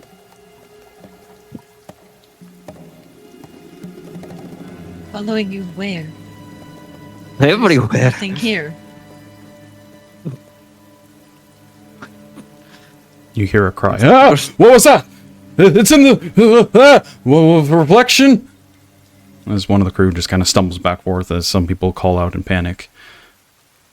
Argon, what is happening?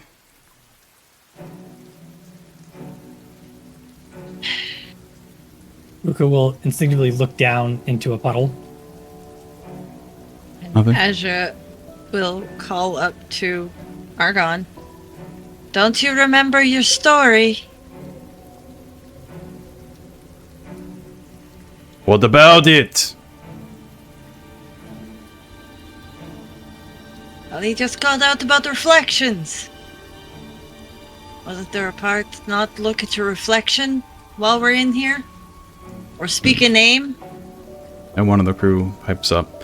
I remember hearing something about that. You're not supposed to look at the reflections. They're supposed to, like, know you more than you know yourself or something. I don't know. Everybody, be wary. Watch. I guess your reflection, try not to... There's water everywhere. How are we not supposed to look at the reflections?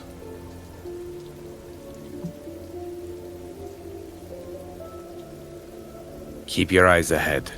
Asja, you see something. The reflection, you kind of just dart over and just out of your peripheral vision, just a something, a black blur. But then it's gone.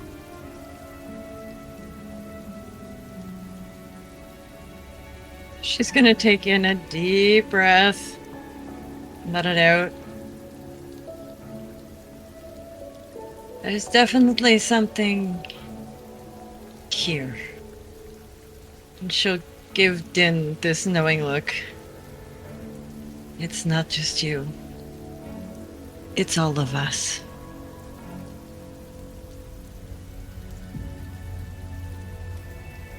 What do you mean?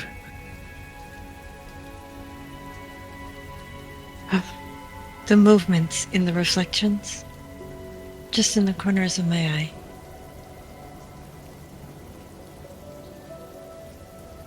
Black, shifty shadows. Pretty sure if I looked again, they'd still be there.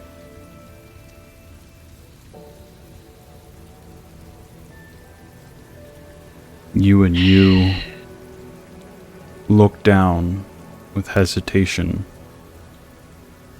And there, right behind you in your reflection, once more this void of a face that sits right next to your ear. And you just hear...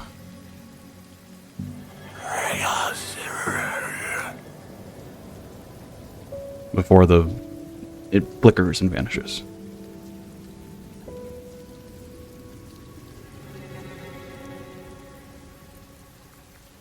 Euan shivers, and then his quills raise fully as a bit of his paranoia takes over.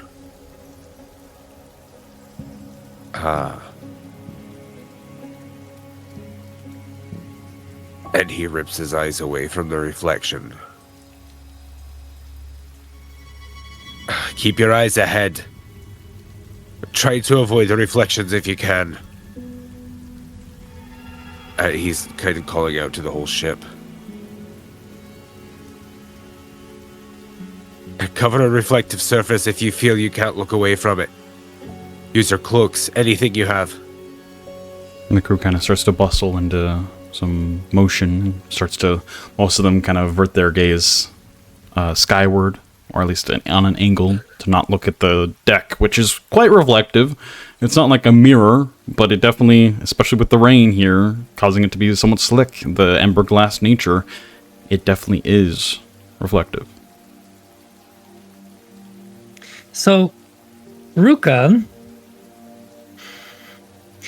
was raised where he was taught to face the darkness and discover the danger within in order to understand it and no longer fear it. So while he is...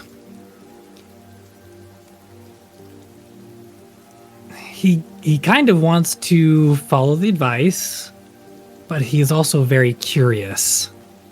And he wants to understand this danger so that he can remove the mystery of it. And he's going to just subtly look into a puddle. As you look into a puddle, the raindrops catch and ripples across it. And for a brief moment, it ripples, and you see your blue Drakthir form.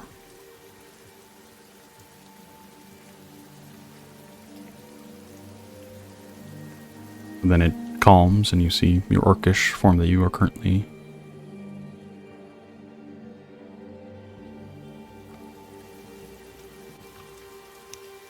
Ruka is going to just like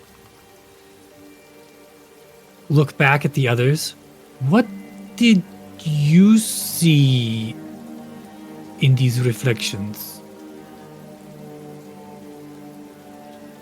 A face over my shoulder, whispering, but I couldn't quite hear what it was whispering.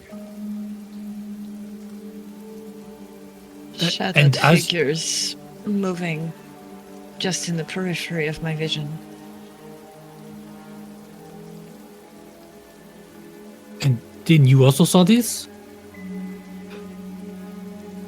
I saw something or someone. I'm not sure why. I don't think it is.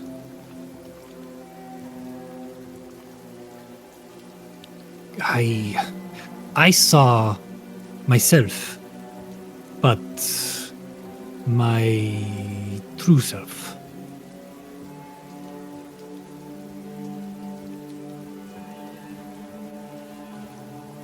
I don't think it is what we thought it was. Around this time, the Maldorwen up above cry out with a little bit of just a hawk cry as they start to bank away from the ship, heading towards the northern kind of direction. Zeph kind of goes up and meets them a little bit and follows for a bit, but then comes back. And your eyes, especially Din's crazy eyes, follow their trajectory. And several hundred feet away still, you pick out something. Something. At first, you just mistake it for a jagged stone jutting from the earth. But as you get a little closer, there's something about it. The lines are a little wrong, too deliberate, too precise to be shaped by just wind and sand alone. And you grow closer and closer. It's not directly in the direction you're heading, but its form becomes clearer. Some sort of tower, or at least what remains of one. Its upper half shattered into broken teeth against the sky. It sits in the center of a shallow, rain-fed lake, its base half submerged in still dark water. As the glimmerwick grows closer, the more apparent it becomes. This ruin, this tower is ancient. Perhaps as old as some other things you found out here in the dunes. Definitely feels out of place. Survivor of something the desert should have long since claimed. And yet, it endures.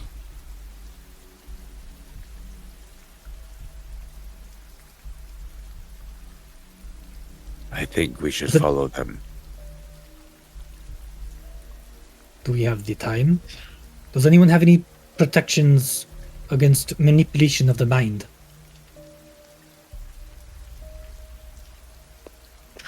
I don't. We need to go there. I agree then. I think we have found what's hidden. And I agree. Shantae pipes up. We need to go there. We can get you close, but we're not. I'm not risking the whole crew. No, that is fair. Just get us close enough. Argon? Hey, pull us in a little closer, Veril. Don't like it, but it definitely looks like something we're looking for. As the Glimmerwig slowly changes its course in that direction. What Does is anyone it? on board have protections from mind manipulation? Whatever that was that we experienced had some of mental effect. Not that I know of. No. Weren't prepared to be besieged by the mind. He's going to glance at the rest of the party. I will follow you, but I think that this is something that we should have something to ward against before we return.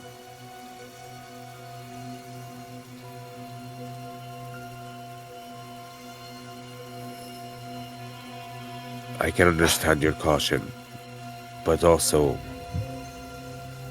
we are here now, and we are in the shifting sand sea. It's not like back in Elendor where the shrine will be there when we get back. We don't know if this will be here when we get back, or if we are being shown this by the fates that have led us here. Much We like also the don't last have one a we ship. found. This is our chance.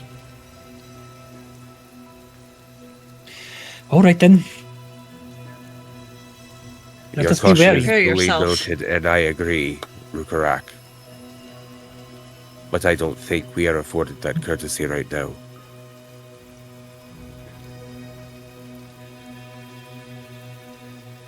Well, we should get ready while they pull us in. And so she's gonna run down to their room. And, backpack gone. She's gonna put on her small satchel and put as many notebooks as she can in there. Healer's kit, you know, all the 9 yards. But the main backpack is going to stay here with all of the relevant information that she's gathered. And as she comes back up onto the deck, she is going to summon her weapon. Okay. So her staff in her hand. As we are preparing, I am going to take the time that it takes us to get there to unattune to the brooch of shielding and attune to the Emberlash halberd.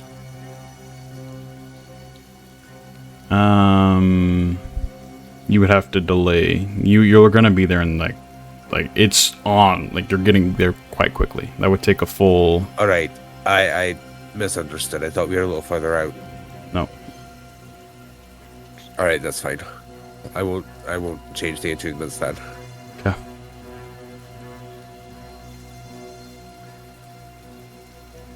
All right. Slowly, the Glimmerwig gets relatively close, a couple 100 feet out, but Shantae looks very worried and is checking on the crew as it slows down. The heat from underneath slowly dies as the Glimmerwig then rests and anchors down on the dunes here as they let you depart. A couple 100 feet towards this tower that is sitting in this lake of sorts. Doesn't look like deep water. You can see the sands underneath. It's relatively clear, but it definitely is somewhat submerged. Do you all proceed? Does there seem to be any kind of land bridge There is not. at all around it?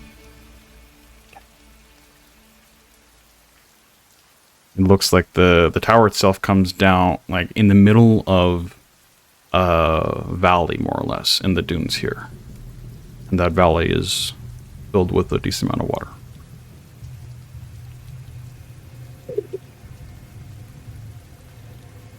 She first just I'm kind of shoots sick. a look at Ewan. Now I have to No. deal with wet socks. I should have bought sea soaked socks when I had the chance. He'll sniffle a little bit, the end of his nose a little red from blowing it constantly.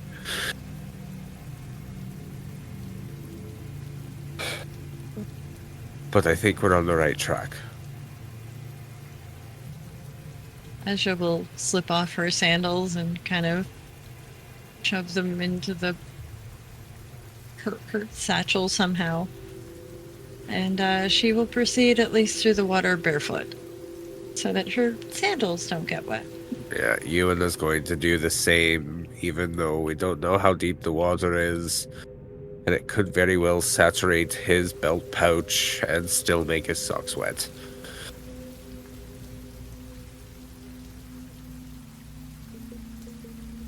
All right.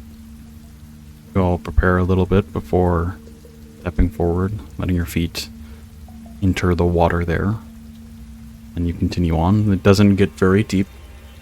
It's only about shin deep for most of you. For Din, it's a little more like waist, but not too deep.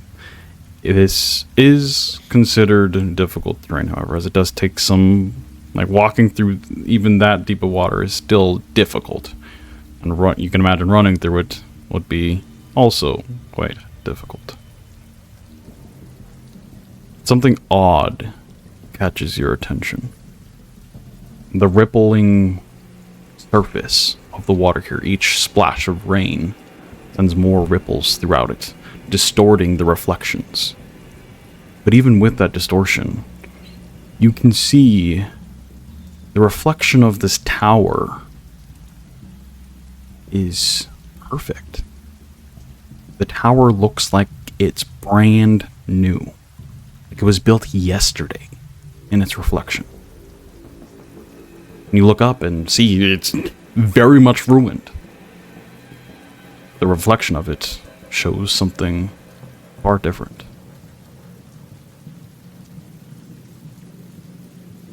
And among these reflections, as you continue to look back up and forth between them, you see more shapes.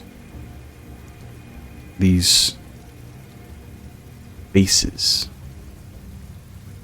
almost exiting from this tower. And in just a flash of a moment, they're upon you. 2, 3, 4, 5. All surrounding you, still.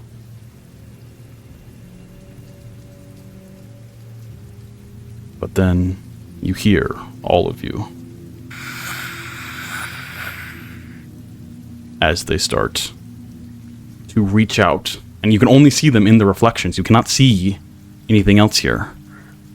But I need you all to roll initiative. Oh, snappers. Oh boy. Let's get a bit of a, as you roll here, a bit of a marching order. How would you guys approach this?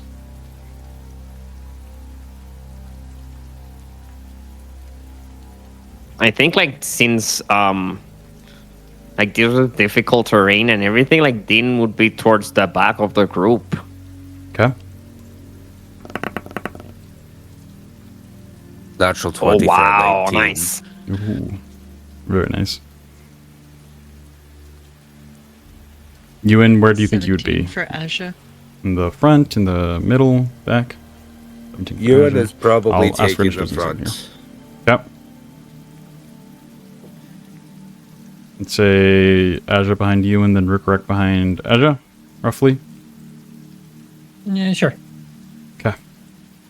Kind of do something like that. Let me bring this up. Yeah, okay. Give me a second here. I gotta fix it. It went to sleep. I have to wake it back up. Silly battle How map. dare it? All right, let's see.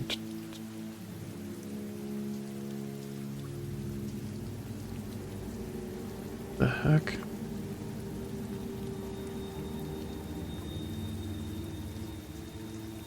Oh no, this was working before stream and now it signed me out, so I have to sign back in. Oh my goodness. How dare it? Right? So, we'll wait here for a second as it's not gonna. Oh, it really does not want to work. Gotta love technical difficulties. We can all breathe for a Be second. stream without technical difficulties. True story, though.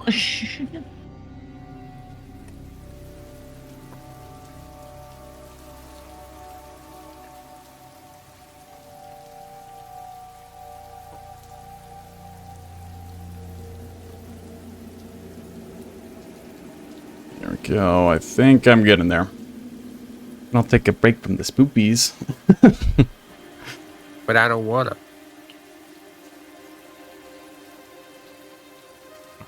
Right, almost there. Yeah, we can see you logging in right now. Yep. Okay, I don't think stream can. You shouldn't No, be able but to see I'm now password stealing names. all of your information. Okay. Don't worry, it's just to pay for decongestant right now. All right. Oh.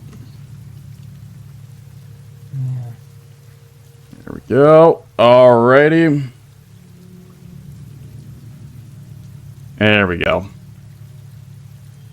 Oh, don't do that.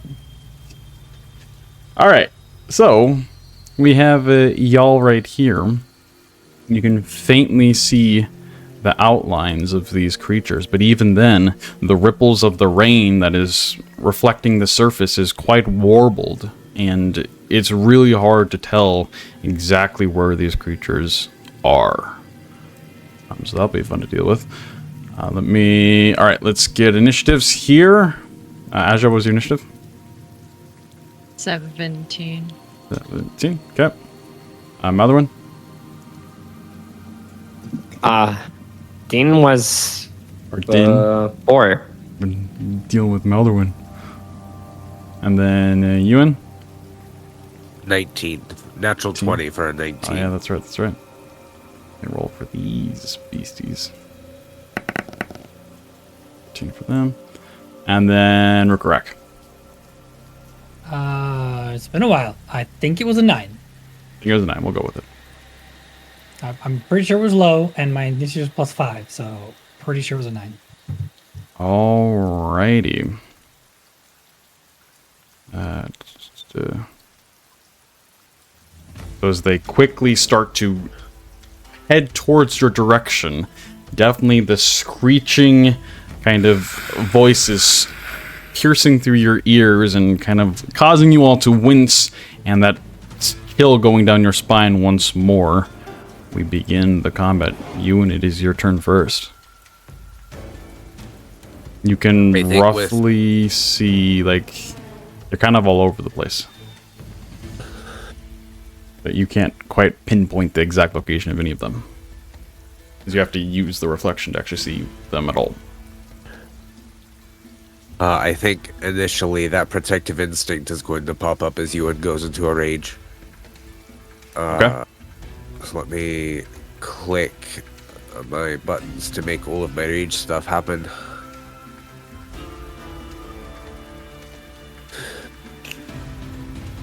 And then wherever the closest one is to me, I'm going to move to where I'm within 10 feet of it. And Okay. I'm going to swing recklessly with the halberd. Move a little bit up and over, kind of in that direction. Go ahead and swing recklessly. You would have an advantage on this, but you have disadvantage because it is Right. unseen for the most part. And so just go ahead and roll normally. That's at 11. 11 is going to miss. You swing wild, and your halberd does not connect with anything. And then the second attack is going to be a 14. 14 does hit. Go ahead and roll damage on that. Right. So it's going to be max damage for 16. 16. Once again, as you hit with and make that. contact, it's very, very. It feels like you're just barely hitting anything. Like the resistance of the swing is near imperceptible, but you do hear a shriek as it did make contact. 16 points of damage, you said? Yes. Very nice. And then I need to double check the wording of this because it's actually been a few combats since I've used the halberd. Is there another one within 5 feet of that one that I can see? No, there is not. All right. That's your then- awareness. All right, then I do not get my cleave. I use the bonus action to rage. That also gave me a bunch of temporary hit points, so let me put that in. How many temporary hit points did that give you? 7. 7. Okay.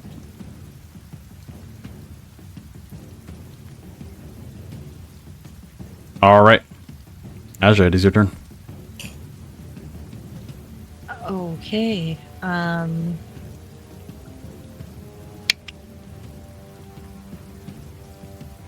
I think Asja is going to first try the magic before the might, seeing as she sees that the ripples of the water are making it a little harder to hit, and so that's not her specialty. So we're gonna try an Eldritch Blast.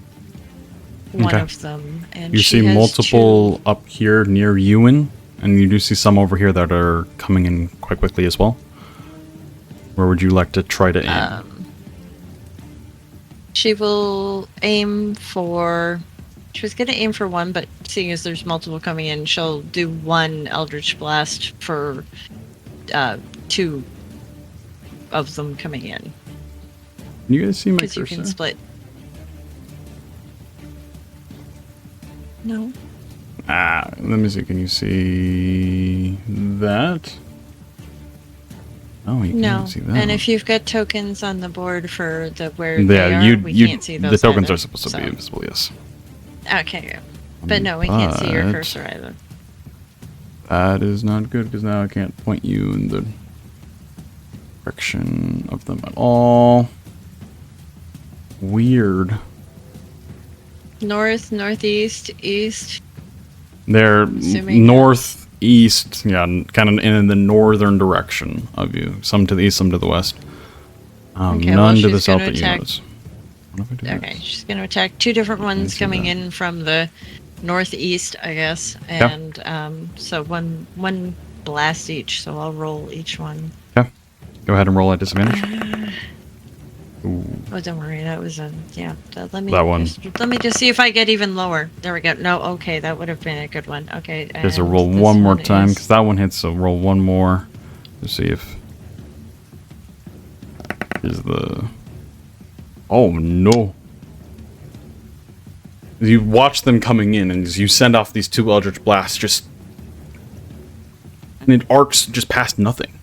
You don't see them at all in the physical world here at all. There's just reflections that you can barely glimmer from, and even then the reflections are incredibly muddled.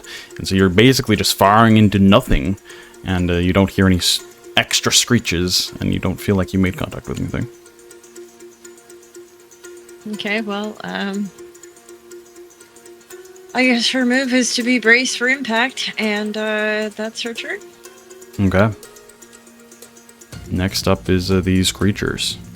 As you watch them all very quickly surround Euan.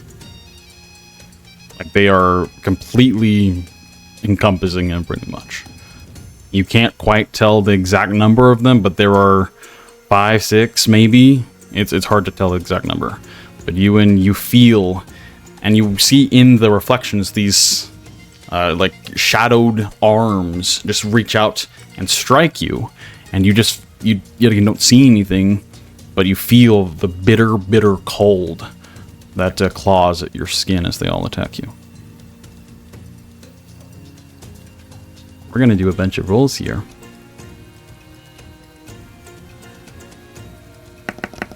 Oh my god! Well, that's a one to start off with.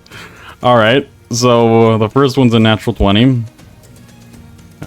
which they do actually have advantage on these, but It doesn't hit. huh? Starfish. That's gonna be a total of 24 points of necrotic damage as it just tears into you, God. as you just feel that bitter cold just encompass you from that critical hit. Then let's do this one here. I forgot it was a critical hit. That makes me feel a little bit better. Yeah. They have advantage. Is a 21 hit? 21 does hit. Yep.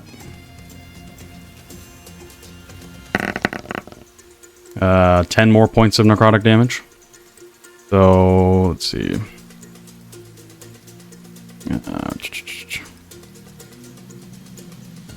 And then, what was the first amount of damage? 24, right? Yeah. 24. Total of 34. All right, you watch as two of them connect, and you watch Euan recoil quite heavily from this damage. Like that's a pretty decent damage. And then almost immediately after, Euan, like you feel that like life force almost drain from you. The other ones shift and are no longer interested in you, as multiples start to come over to Rhukkarrak now.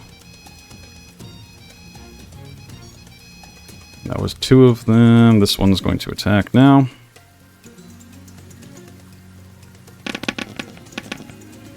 It's a 23, but then minus a d4 for your blade ward, but that's still going to be at least a 19, which I think still hits. He is going to use his reaction to parry, Okay. bringing So- his armor class up to 20. As you just feel the kind of winds around you start to batter, as there's some sort of entity around here, you just instinctively, feeling the shadows, parry it. And so let's see if, because it's still going to, it has to roll 1d4. Okay, so yeah, -4. So that brings it down to 19, so you do parry that attack. Alright, there is still a couple more here. I go against you, Rhukkarrak. Oh man. That's not even with advantage either. Yeah, so 25. So that one's gonna hit because your armor class is now 20, or that parry was just a one attack time, right? No, it's until the beginning of my next turn. Oh, that's good. So yeah, that's still gonna hit you regardless. However, so you do take some damage here. Total of 12 They points still of have necrotic advantage. damage. They do. You cannot see them, and so they do have advantage. So that's 12 necrotic damage. Yep.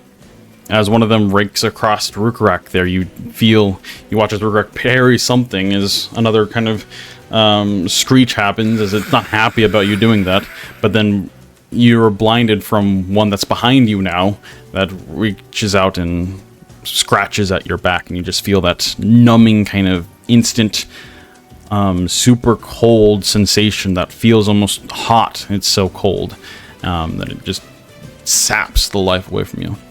And with that, the other ones start to move over, and now they're kind of all encompassing you all over to Asja now. No longer interested in Rhukkarrak. And this one's going to roll. 23. Yeah. Yeah, that definitely is. Yep. For 7 points of necrotic damage there. As then the last final one, now not interested in Asja as much, it's towards Din. Oops. It's your concentration. So you do maintain concentration. Ooh, low roll. Only 13. Oh, nice. I'm really short.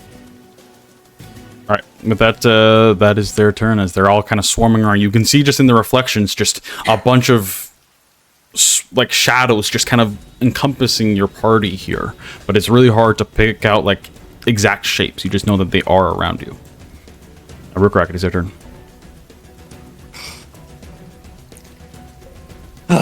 Rhukkarrak is good. Oh, so first of all, is there one of these things in the reflection seem to be between himself and Euan? It looks like it, yes. Somewhere within the vicinity. You see maybe multiple. Okay. He is going to use his bonus action to infuse his short sword with flame. Okay. And then he is going to attack, or attempt to attack, one of the ones between himself and Euan. Okay. Go ahead and roll with disadvantage. And he's also going to use the nick property of his dagger to use his dagger along with the attack. So let's do disadvantage. Ugh, really? Ooh. Really nice 18, and then I also got a 2. It's total of 7. You swing wide and nothing. And then disadvantage on the dagger. And a natural 1! Oh no. And again, swing right. Okay. And you just feel like you're wondering if this is just like bombarding your mind, but the pain is very real. But it just is, you're not hitting anything. Whether they're too fast or just you can't pinpoint their exact location. Anything else for you, correct? Nope. He is staying with his friend. Actually, he is... Nope, he's gonna stay where he's at. Okay. Alright, Dan, it is your turn.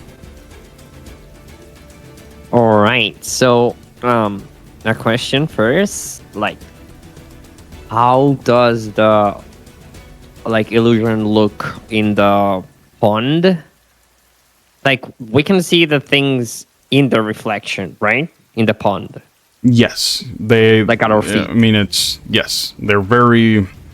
It's not easy to pinpoint their exact location as the reflection is blurred, especially as you guys are moving around trying to dodge what's coming in. But you can kind of roughly see that there is something there in the reflection. Okay, so my question is, would I be able to kind of like create like an illusion that it's like a mirror of the reflection that like gives like a different point to like triangulate where they are? Yeah, I think that's pretty cool. I like the creativity. I think that would be you rolling. What spell would you be using for this illusion? I'm gonna use. I would use Silent Image, which is a concentration spell that allows me to create. Let me read it for you. You create the image of an object, a creature, or some other visible phenomenon that is no larger than a 15-foot cube. The image appears at a spot within range and lasts for the duration. The image is purely visual. It isn't accompanied by sound, smell, or sensory effects. As a magic action, you can cause the image to move to any spot within range. As the image changes location, you can alter its appearance, so its movements appear natural for the image. And physical interaction with the image reveals it to be an illusion. Okay. Since things can pass through it. I love this idea. I love the creativity. So what we're going to do is you're going to pick a spot that's a 15-foot cube to try to reveal these creatures with your illusion. And then you're going to roll a perception check along with the casting of the spell for each of the creatures in that area to see if you can accurately pinpoint where the creature is and try to mimic it with an illusion. Hey, awesome. Let me bring yes. up a little bit of a square here. So it looks like Danny's going to like load a bolt on his crossbow, where but he's do you actually want it? like going to like pull the string, and like it's like a really deep sound that comes from it, and like like a mirror I think would like appear. I think there, like that's good. Yeah, I like it there. Okay. To be honest. Go ahead and roll a perception check. We're going to say the DC on this is going to be, with the rain and everything, we're going to say 15 for each of these. Okay, and I'm concentrating as well, just so you know. And so And, like, as long as you beat this DC, that creature will be revealed as long as it stays in that area of the illusion. okay, perfect. So, first one, I guess, Okay. Yeah. she's a 20. Nice. That one is revealed. Bloop. Second one is 25. Yes. Definitely revealed. And then one more. 19. She's a 19. Yeah. So the three that are in that area you can now see, and they are moving pretty quickly, but your illusion is keeping pace, and more or less this will now make it so those ones that are attacked, you will not have disadvantage on. Just me or like everyone? Like Everyone. They are illusions that are in the area. So yeah. Nice. Okay. Perfect. So, okay, that's my action, right? And then let me see if I have something with my bonus action real quick. I don't think so, though. Yes. I am going to look at Euan and say,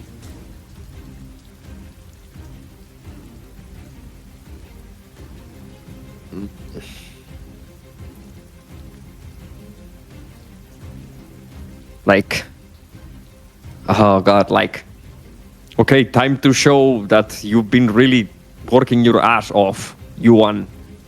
Okay. And I'm gonna give him a bardic inspiration. There you go. Thank you. Has been worked off. Inspiration. Alright, so that's a D6 currently or D4? It's a D6, yes, and like that's my turn. Yeah. We move up back to the top of the round, you, and it is your turn. You can now see these three at least. And they all appear to have their faces. Now that you can see them more clearly here, they are like a void of shadows that kind of roils. And the imagery is still very vague, even with the illusion here. But their face is just nothing. Like it's just a head with a completely flat void of a face. What do you do? They all are pointing towards Maldorwen here. Euan is going to go and stand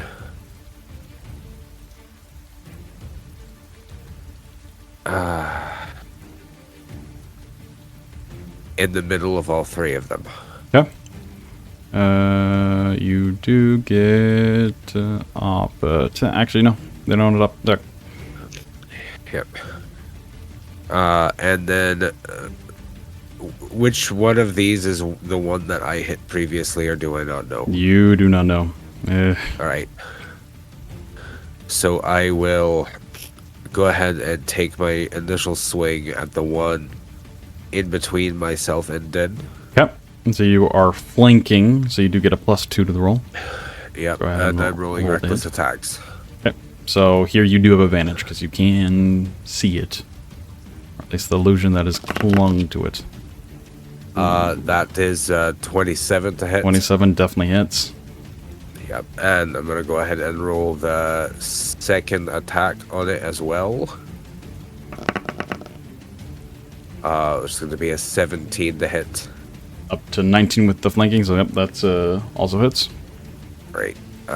So attack number 1 is 12 points of damage. 12 points of damage, okay. Attack number 2 is 11 points of damage. What kind of damage And is this? as, It's just a slashing? Slashing damage, but it's with the magical halberd. Okay. Good to know. And then on the downswing of that one, Euan is going to whirl around and cleave into the one in front of Asja. Okay. Which I believe is just let me double check what that actually is. I think it's just another attack Damage, roll. but without the strength modifier. Yep. On the damage.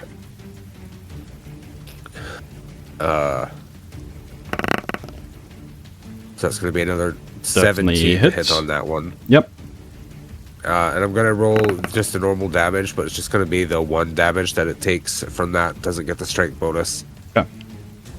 And then for my bonus action, as I come down from the offswing of that one, I will shift the weight of the halberd and bonk the one in front of Din once again with the butt end of the halberd.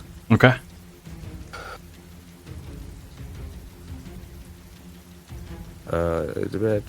Is this one right? Yeah. Oh, it's for a natural 20. Ooh, very nice. Yes. Go ahead and roll damage on that. Which is going to be max, I think, 10 damage. That is enough as you slice and carve into this thing and then cleaving, barely avoiding Asja there as she kind of backs away from your wide swing, cleaving into this other one. You come back around and then just with a nice swirl, bonk it on the head as you just hear the screeches and noises as it disapparates in that space. It didn't roll the second d4, it was 12 damage for the last one, not that it made a difference. Yeah, it was dead regardless. All right, anything else for you, Euan? No, that's movement action, bonus action. He's going to stay right there. Okay. Asja, it is your turn. All right. Asja sees this giant halberd just strong. It's like, ah. But she's also saying that Euan is damaged. So we're gonna fix that because Euan needs to stay up. So she is going to just, I guess, reach out and gently touch Euan wherever she can, and we're going to cast Cure Wounds. Okay. The wounds shall be cured. Ooh, actually no. Oh, that's 30 points of damage. Let me double check. Oh, he's something. dead. Or 30 points of healing, 30 points of healing, 30 points of... Sorry. You're just- Oh my gosh. I'm tired. Sorry. All right, with That will this. put me Points back of up to healing. max, though, so Yeah. All right, well, you get to learn something new about these wraiths here. As you reach out and pump the energy into Euan, Euan just winces as that necrosis that they incurred upon you, Euan, is still permeating. It's like the effect of the chill touch spell. So, because you were hit, you are not able to regain hit points until the start of their turn. so much. Oh, so much. And so the spell goes off. You Alright. feel the energy leave you, but then Euan does not receive it, unfortunately. oh, Call me the that's queen illegal. of wasted spells. Here we go. Alright, Right. let's go. That's my That was turn. rude. I'm sorry. Well, I mean, knowledge is very powerful. So it wasn't a complete waste, but oh, I feel your pain. All right. Oh, that is bad. Anything else for you, Asja?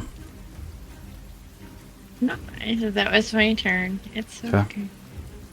It is now their turn. As all of them, like, their heads crane incredibly speed and just stare at Din here, and they just all swarm around you. You can see these ones that are still in the area. This one does leave that area, though, so boop. And, well, one is going to attack you. Do I get an attack of up on the one that leaves the area as it leaves since it's moving out of my threat range? Yes, you can do so. Go ahead and roll that for me. This will be the one that is attacking you. That is visible, so it doesn't have advantage. But we'll wait for Euan's op attack here. For an 18. 18 definitely hits. Yeah, for 9 points of damage. Okay. Very nice. Okay. So it carves it up a bit and once again kind of screeches as it gets dealt damage there. But does a 19 hit you, Din? Yes, it definitely hits. Yep. So the first one is going to be 11 points of necrotic damage there. Okay. Let me see here. Okay, with that, one more is going to attack you here. This one does have advantage because it is hidden. Why is it not working? There it is. 15. Oh yes! Oh my god! Yes, they failed. I won. Very nice. Okay, so a different one's going to attack you then. What? As 21 Yeah, that hits you for sure. Mm. for 13 points of necrotic damage. Okay. And now, as Din kind of Yes. doubles over and feels that necrosis just kind of coursing through your body, it seems like they are no longer interested in you for the moment, as they now, the remaining, that was 3 of them, so the other ones here are headed towards Asja. And this one against Asja is going to be a dirty 20. I do believe Yep, that hits. For a total of 12 points of damage there. And then, yeah, with that, Asja recoiling. Yep, the last one's heading towards Rhukkarrak now. As they just move in a blur around you. Like, you can ascertain that their movement is very fast. Then this one, whoops. It does have advantage. For a total of 23, which I do believe hits you, Rhukkarrak. And Well, there's a but you do have, -4. yeah, it does have -4. Let's see. Has to be, I guess, a 3 or higher, right? Ooh, so it's still 21 to I'm hit. pretty sure it had to be a. Yeah, it needed to which be a means 4.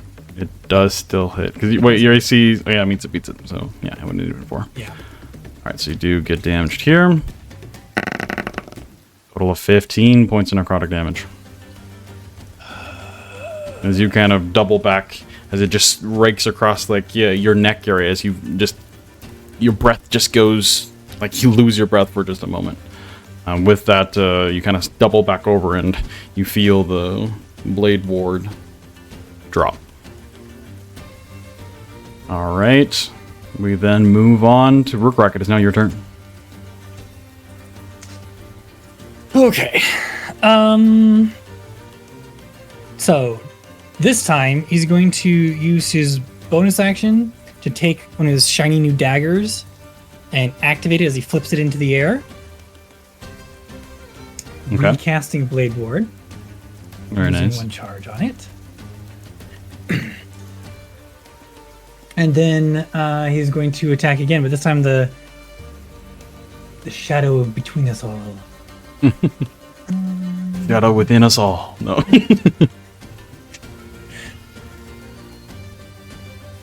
Okay, first he's going to attack with the sword, and as with the Nick Definitely property, hits. dagger. Oh, really? Yes. Isn't that a natural 20? It is a natural 20. Yeah. I'm pretty sure like the first attack's going to kill it. So This let's one resolve hasn't really that. been hurt, so. Oh, it hasn't? Oh, good. Because it moved 'Cause down. we The can- one that was there died, but this one moved from Okay. above. Okay, so So that's the fire damage. You do get your 5 sneak plus attack on that too. Sneak attack. Nice. Wait, that was just the fire? That was the D6 for the fire. Wait. No, that was the actual attack. So you still need to roll the That's fire. the normal attack. I still need to do the Which I think is a fire, D6 which is too, right? a D6. So roll one more D6. As a 3. 3 more. Okay. And You then the slash dagger into it 25 points deeply. of It kind damage. of the shadows just carve for a second as it just screeches with pain and anguish before they kind of reconnect as you come back down with your dagger now, which is a critical. Go ahead and roll.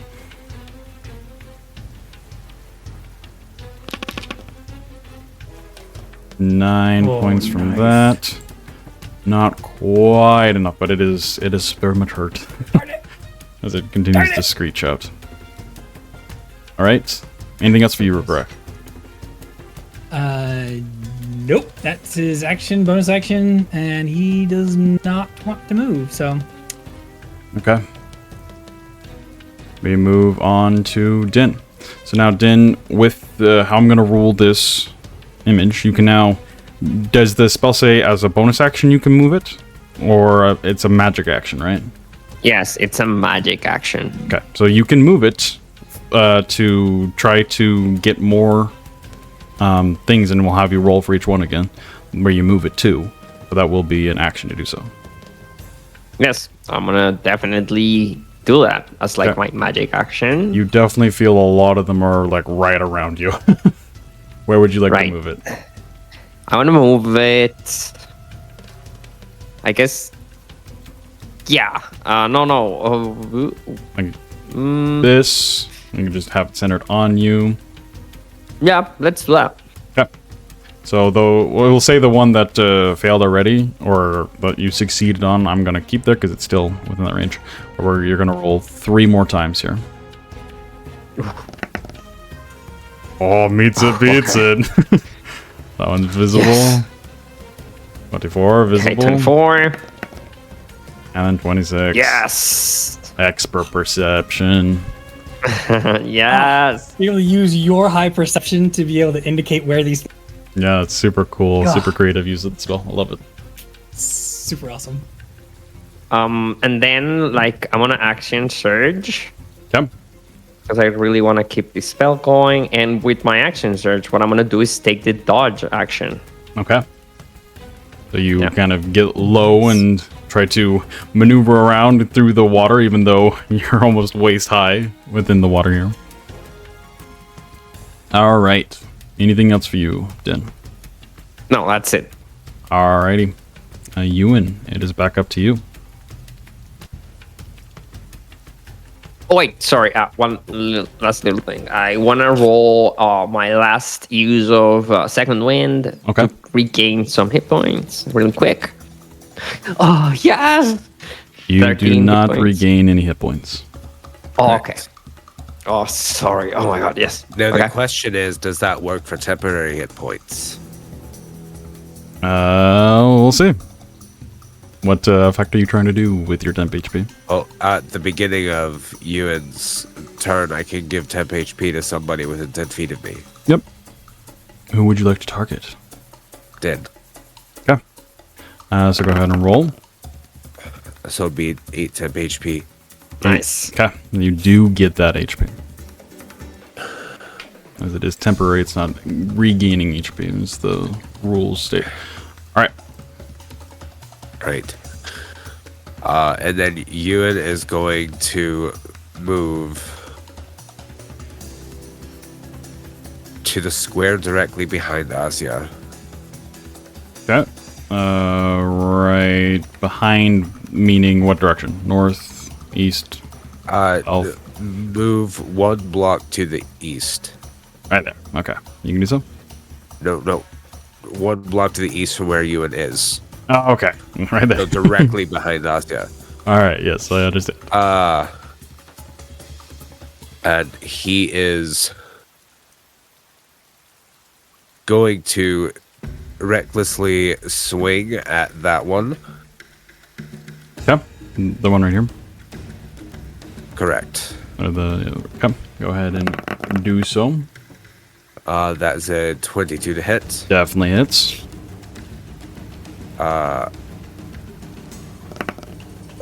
Which will be 10 Oh, points man. of damage.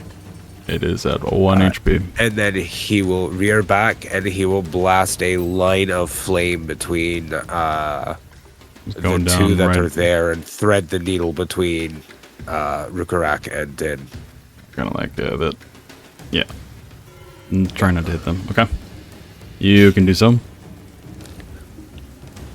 Right. And We'll say that is because it.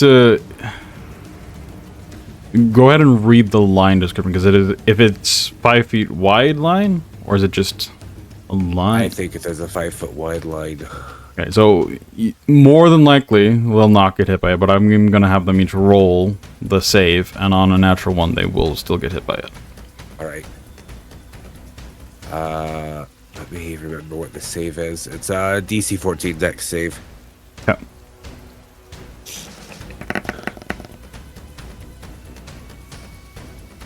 Is there a reason you rolled advantage on that, Din? Yes, I'm dodging. Right, yes. And then Aruka, if you want to roll dex save as well. Okay, you both are good. I thought that was going to be in that one. It was there. It was I saw close. it. It was right next to it. All right, so they need a roll as well. Do they take half damage on a failed? Correct. Okay, so that one, it's literally at 1 HP. It's going to die regardless. This one, however, is not, so we're going to give it a save. Oh, yeah, very high. Yeah, that'll save. So go ahead and roll damage. I'll take half. A total Jeebus. Total of 15, half down to 7. So as the flame kind of engulfs the one in front of you here, it just once again just screeches out in agony as its form just disapparates amidst the flames like ash billowing from them. And the other one kind of recoils, but it still looks fine. And semantics sake, after I hit excuse me Don't one moment. I think Crypt is feeling some of this necrosis too. Oh no. Right? Now after I made the halberd attack and hit, I should have done the second halberd attack for the cleave onto the one in front of him. So can I do that now? I have a 10-foot reach with the halberd. The one over here by the other one that just got blasted with the flame. Oh, Between Rhukkarrak and Din. I'd say with that you're going to, because like he's kind of in the way of Din and Ruka there. You can do it, but let's see. Is that they're kind of in the way, and so if you're doing a big old swing, they're gonna get clipped as well.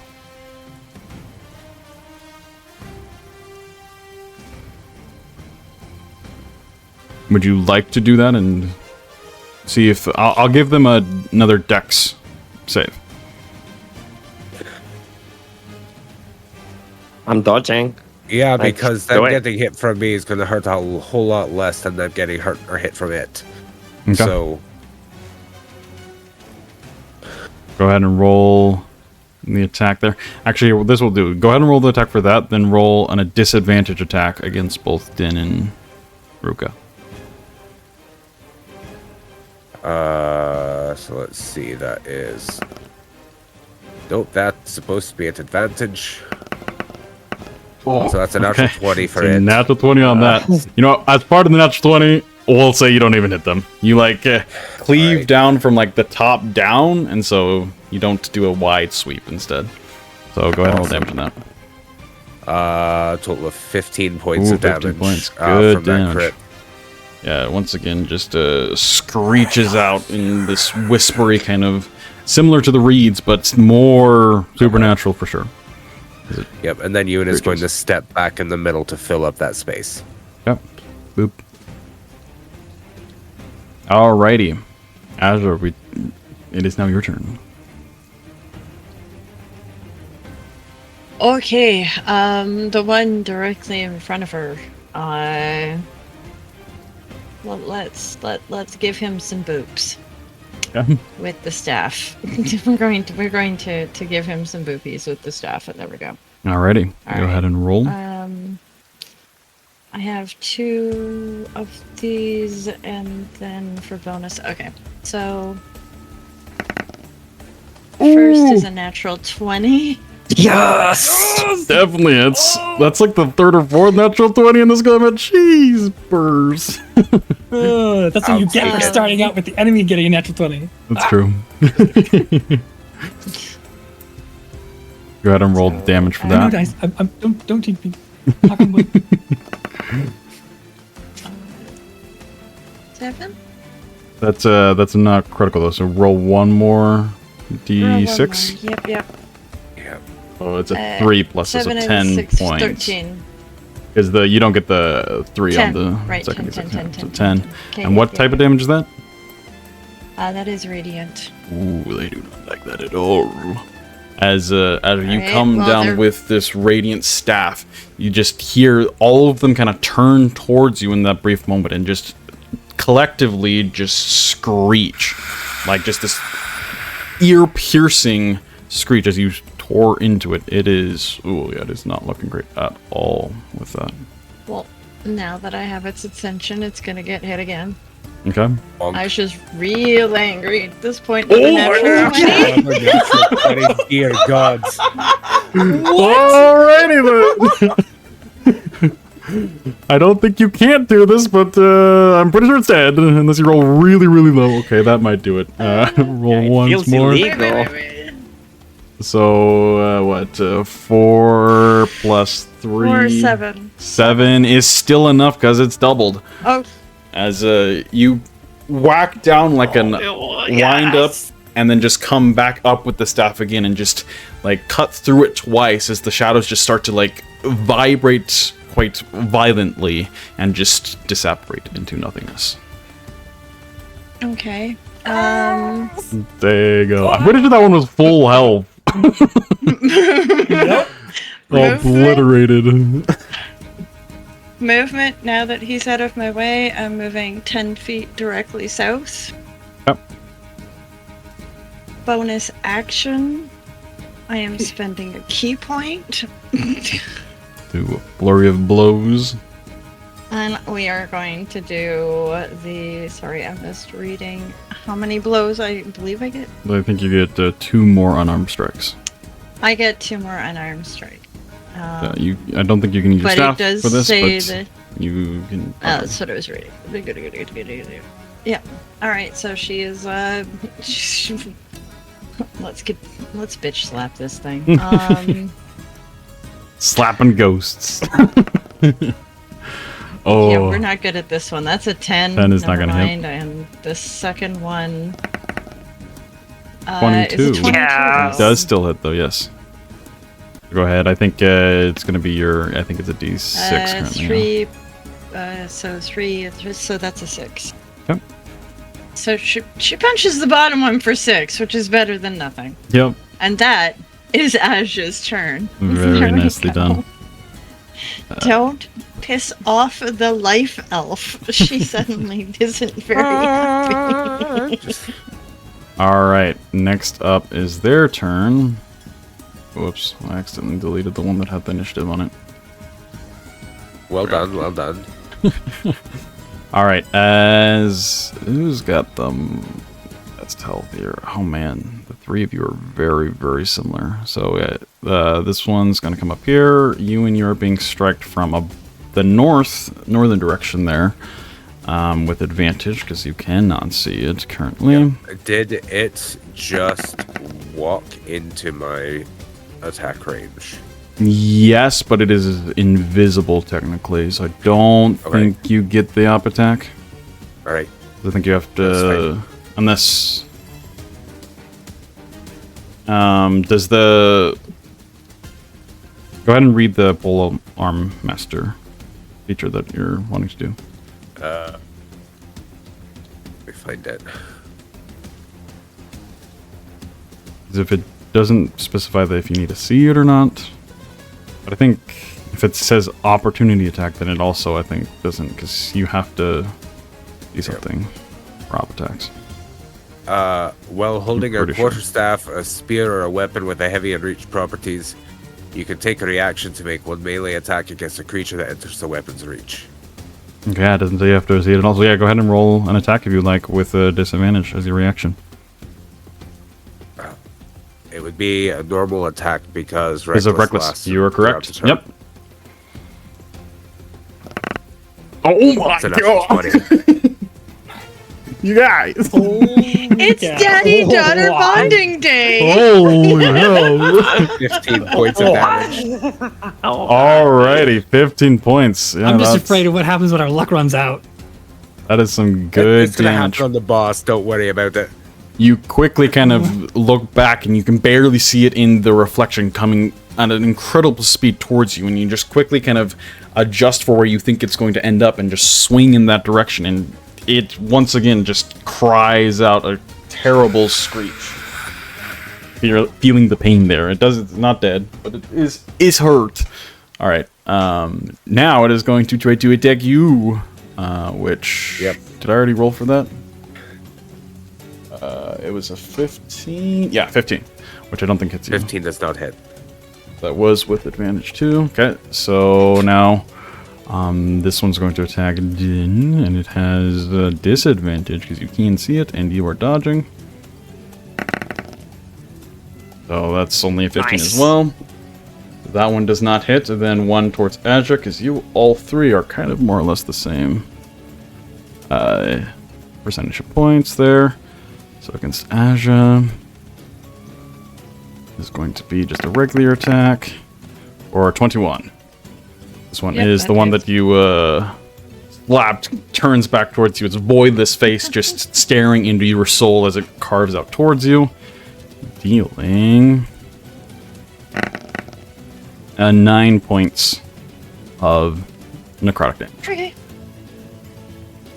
All right, then that is their turn. We're gonna move down to Rhukkarrak. No, it's your turn. Yeah, okay. Well, he is going to use his bonus action to take steady aim, Yep. giving himself advantage. And he's going to do what he's done the last rounds. First with the sword, with advantage. And that's 23, I'm pretty sure that hits. Yeah, it definitely does. And this is the normal damage. The sneak attack. And the 26 flame. Ooh.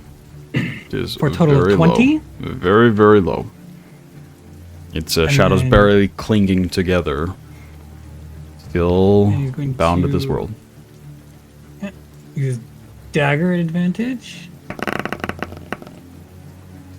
19 Definitely hits. or 24. For one. Oh, it's 3, right? No, sorry, it's 3. Yeah. It had The dice exactly rolled a 3 hit 1. points left. And so you get it.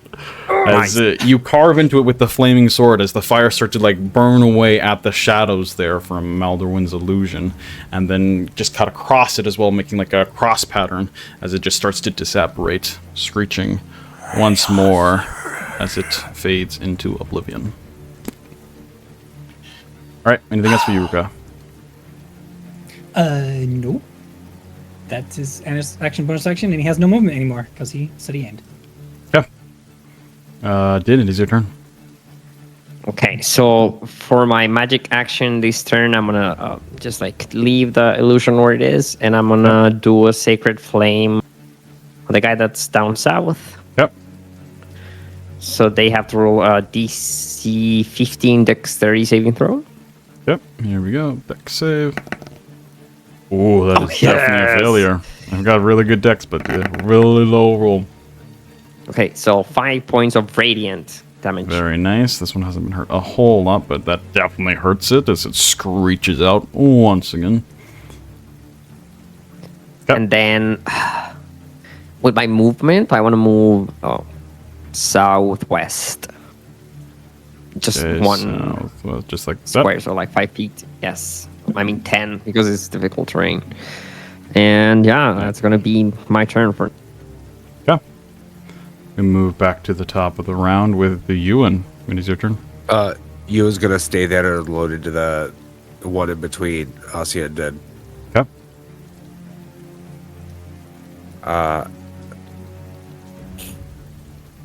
Yeah, reckless because it doesn't matter. They have advantage anyway.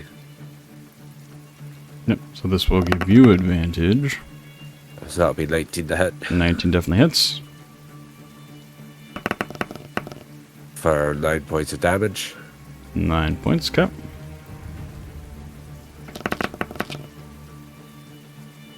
$16 to hit. 16 also hits. All right. For another 12 points of damage. 12 points, very nice. It is not looking too great. And then he is getting bonkified. Bonkified. That one. For 25 to hit. Definitely hits. You need 8 or For more. a total of 7. Oh! Down to 1 hit point. I needed to not roll a 1 on the die. Oh, rip. Beginning of the turn. Does Forgot Din's go away? The temp HP? I'm giving them to Asja this time. Okay, so Din's temp HP goes away.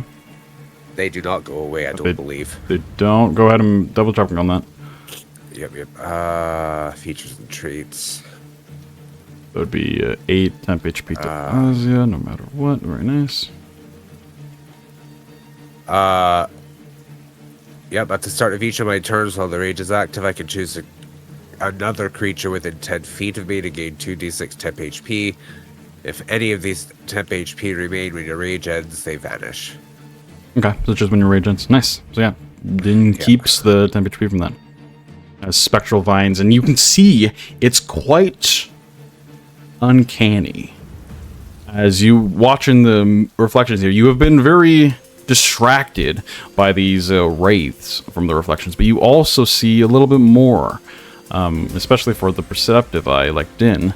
You can see a little bit of blue scales from Rhukkarrak, and there's these almost imperceptible, but just like a large canopy that kind of encompasses you. And part of that kind of reaches out and binds around Asja, giving those temp HP. I tried to make us a hole so we can leave.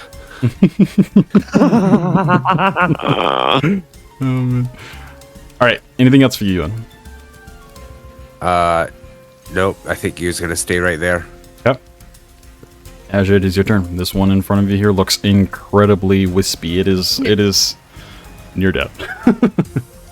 Yeah, I think as Din's sacred flame flares up, and then as Euan's blade cuts through as the sacred flame is dying, almost wisping it out, Asja's going to relight that flame and cast Sacred Flame. It needs to make a dex check of 16. Alrighty. Ooh, dirty 20. It is going to succeed there. As a little bit of Alamore light comes streaking down Fine. from your will. Bonus Dodges action. it. She just kind of gets this very pouty look on her face for a second. Curses something that you guys are pretty sure was probably not words you've ever heard her really mutter before in Elven. And yeah, we're gonna boop boop. We're gonna give another quick little bash to the face with the old fist twice. If the first time don't succeed, try natural 20 again. Bitch slap this thing right across the void face and it just dies. I want to do this. Okay, that's a 9 plus. Max damage. Just for fun. Yeah, max damage 9. Plus There we go. 2 plus more. 2. So 11 points. 11 points of damage. What a slap. Do not deny her spells, I think is what we're getting at here. There we go. Alrighty, anything else for you, Asja? No. Alright. Because It as is. far as she can see, there's nothing else around, but she is Yep, going you to can stay alert. barely and make ready, out at least. one more form that's just to the north of Euan. Yet again, it's not solidified and you can't actually see it other than the reflection, but you can kind of make it out.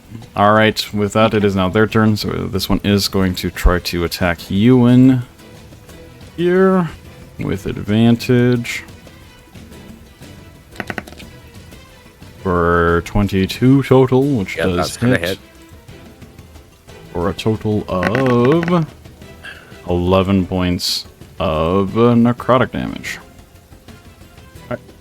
That is its turn, however. So we move down to Rhukkarrak. Ruka. Now, it didn't seem to move in the reflection, correct? It was just kind of staying around in that area. It's moving around, but yeah, it's not, didn't move like way far away, no. AKA, it seems to be within 5 feet of Ruka. Yeah, more or less. Excellent. Okay, then he is going to go ahead and again steady aim to give himself normal attacks against this thing. Yep. And that's his bonus action. So for his main action, he's going to do his short sword and a dagger attack. Ooh. 22 definitely hits. Yep. So then again, we get the normal attack. We get the the Sneak sneak attack attack. and the flame for a grand total of Yeah, it looks pretty hurt. and then he's going to attack with the dagger. The 21 No, hit. 21 definitely hits. Does your steady aim give you advantage for the rest of the turn, or just the next attack? Oh, is the just next attack? So I have to be doing. Yeah, roll once more for me with the disadvantage there. Mm-hmm.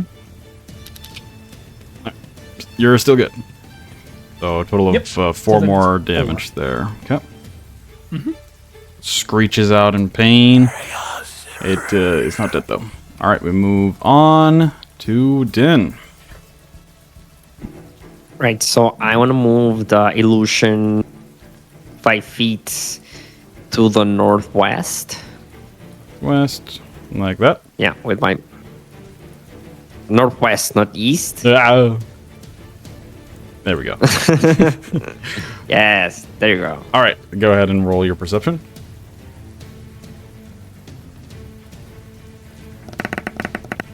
Yep, Nice. Okay, and it is revealed.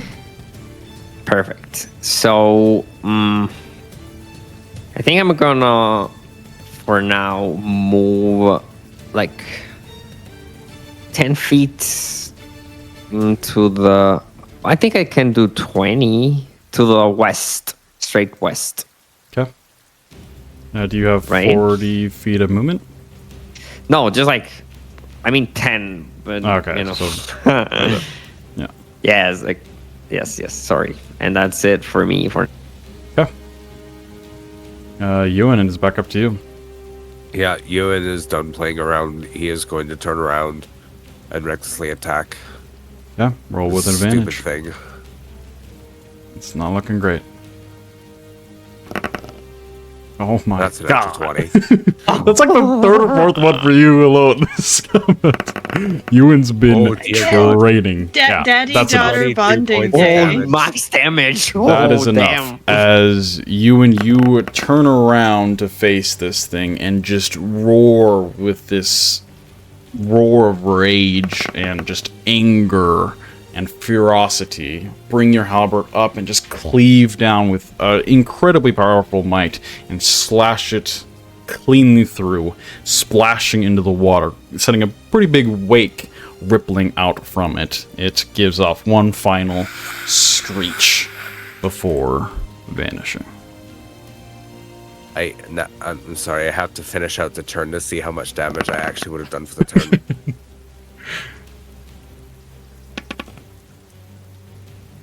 So a total of 40 damage for the turn. Yeah, that's quite a bit. It's almost enough to kill one straight out. Nice. But as you all kind of are heavily breathing there, A lot of you feeling that necrosis still just kind of clinging to you slightly, just sending shivers down your spine even more. You look up towards this large tower that is crumbling and decayed, but from the reflection within, it looks pristine as ever. As you step forward further, you can almost hear more whispers coming from the base of it. But that is what we'll pick up next week. Rhukkarrak get 9 temp HP. Nice.